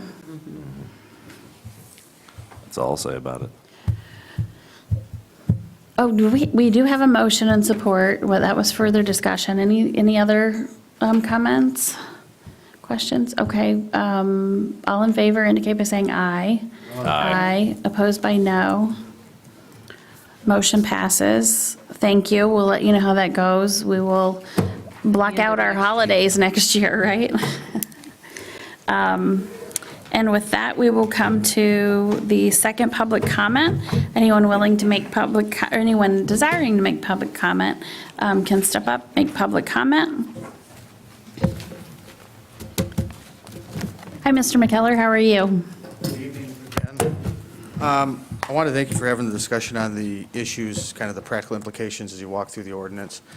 I would beg the township to do a study session with any individuals that's more conversational, those that are in support or against it. With all due respect, I can poke a lot of holes through this, if I'm asked. This thing has a lot of problems that I don't think have been flushed out. And I don't know that my clients feel like they've had the opportunity to really give that information in a constructive way and hear the other side. So I think that would be helpful. I do want to point out that, legal counsel and Claire had included a provision that said that the purpose of this is to also, preserve the opportunity to have, reasonable and affordable housing. That's the objective. The township still has, and I would implore you to get your legal counsel to review this because the standards are clear in the law. You have to actually articulate how the change, the specific language in the ordinances achieves that objective. I haven't heard how it does. I've heard that it does. How does 1,000 feet actually achieve the objective of providing more affordable housing? That's conjecture, and that's my problem, is that there isn't that basis. How does 4 to 7 days achieve those goals? It can't just say, well, it's obvious. It actually has to articulate, the township has to articulate how it achieves the goal. And so that's what I mean in a very, very specific way, that that distance can't just be whatever. It actually has to be articulated why it, achieves the goal that the ordinance seeks to set. The other issue is on, I think you guys are moving around, I think it was a little more complicated than it needs to be on the transfer ownership. There's a set of case law. There's a whole standard that Tracy deals with on whether or not it's uncapped. That's a term of art, transfer of ownership. I don't think you guys need to redefine it. You can literally refer to all the case law that exists, all the statutes, all the guidelines on what's a transfer. It addresses when an LLC transfer internally actually is a transfer of ownership or when it isn't. If it's a related party, it is, and often cases it's not. It addresses things like if I'm married and I decide to add my wife because we're getting a mortgage, that's not a transfer of ownership. I think those are things you want to avoid. So I don't think you need to reinvent the wheel. Use the case law, the guidance that exists out there. It's consistent with the language that Tracy sees. You have an obligation to prove why it's not an uncapping event. No different than you should probably in this ordinance as well. So to discuss those things, without the ability to have a back and forth, not necessarily a decision meeting, but maybe an opportunity for everyone, and those in Pine Grove and those with real concerns, and we get them, they exist, to have a conversation about the interplay of some of these practical issues, especially the first come, first serve issues and those things that are litigated. It's not really clear, is it first come, first serve during that window? Do you have to have ownership immediately? Can you just apply and say that you have, an ownership of one property? Can you apply and have ownership of multiple properties? When is a township or a license going to be, deemed a transfer of ownership? Could it be in the middle of the transactional period, the window? Does that last for just that year? When can you reapply? Can someone apply mid-year for a license when the window's only at this time period? Doesn't sound like it. So if a license opens up, you just wait till the next year? And it just seems unfleshed out, I guess is what I'm getting at. There's a lot of what-ifs. And the predictability for the STRs and the neighbors and everyone else would be helpful if it's part of the draft ordinance. So I would ask respectfully that the township set some type of interactive meeting with those to come up with a process to at least have those things aired out and discussed. And, you'll make the decision you make, but I think it would be helpful for everyone to be heard, because the ordinance as drafted doesn't do anything but put more restrictions on STRs who are also your constituents. But it seems to benefit a small group, which probably needs the benefit of some enforcement.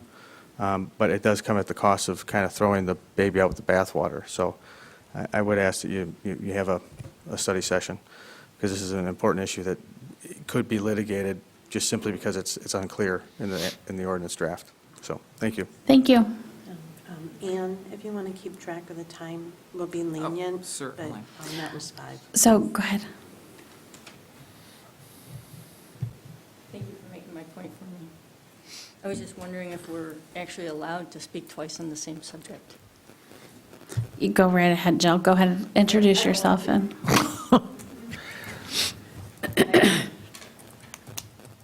I don't want to. I just wanted to make that point because I don't believe we needed to hear that twice, but thank you. Okay, any other public comment? Okay, with that, our upcoming, what's that? Oh, sorry. You snooze, you lose. No. I think it's 2 hours ago, but I wanted to wait until. I'm Steve Boldrum. I live at 430 West 8th.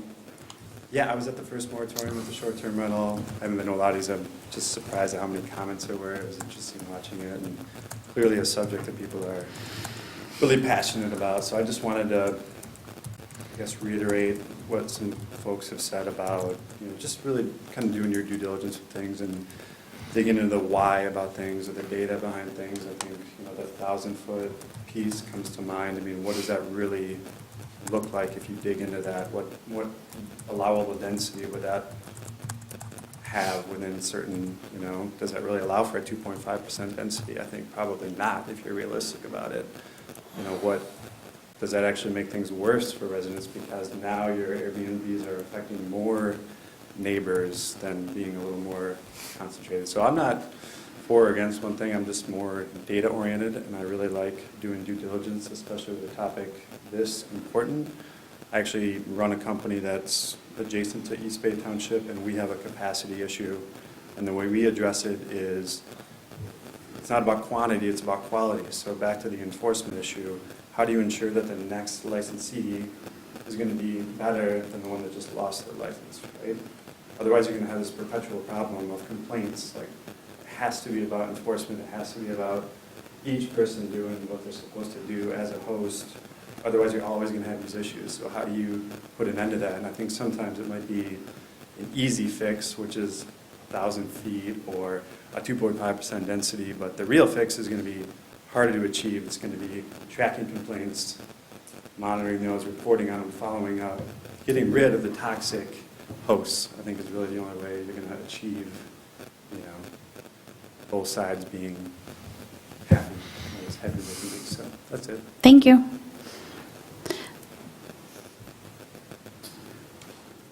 Trisha Adams, 1980 Evergreen. I just want to pivot again from my arguments earlier to imploring you to have a discussion with us, have people who are complaining about short-term rentals and responsible hosts such as myself in the same room, and I promise you, you will be enlightened by some of the ideas we could come up with to solve this problem, rather than creating rules that end up with consequences that we aren't even discussing here today.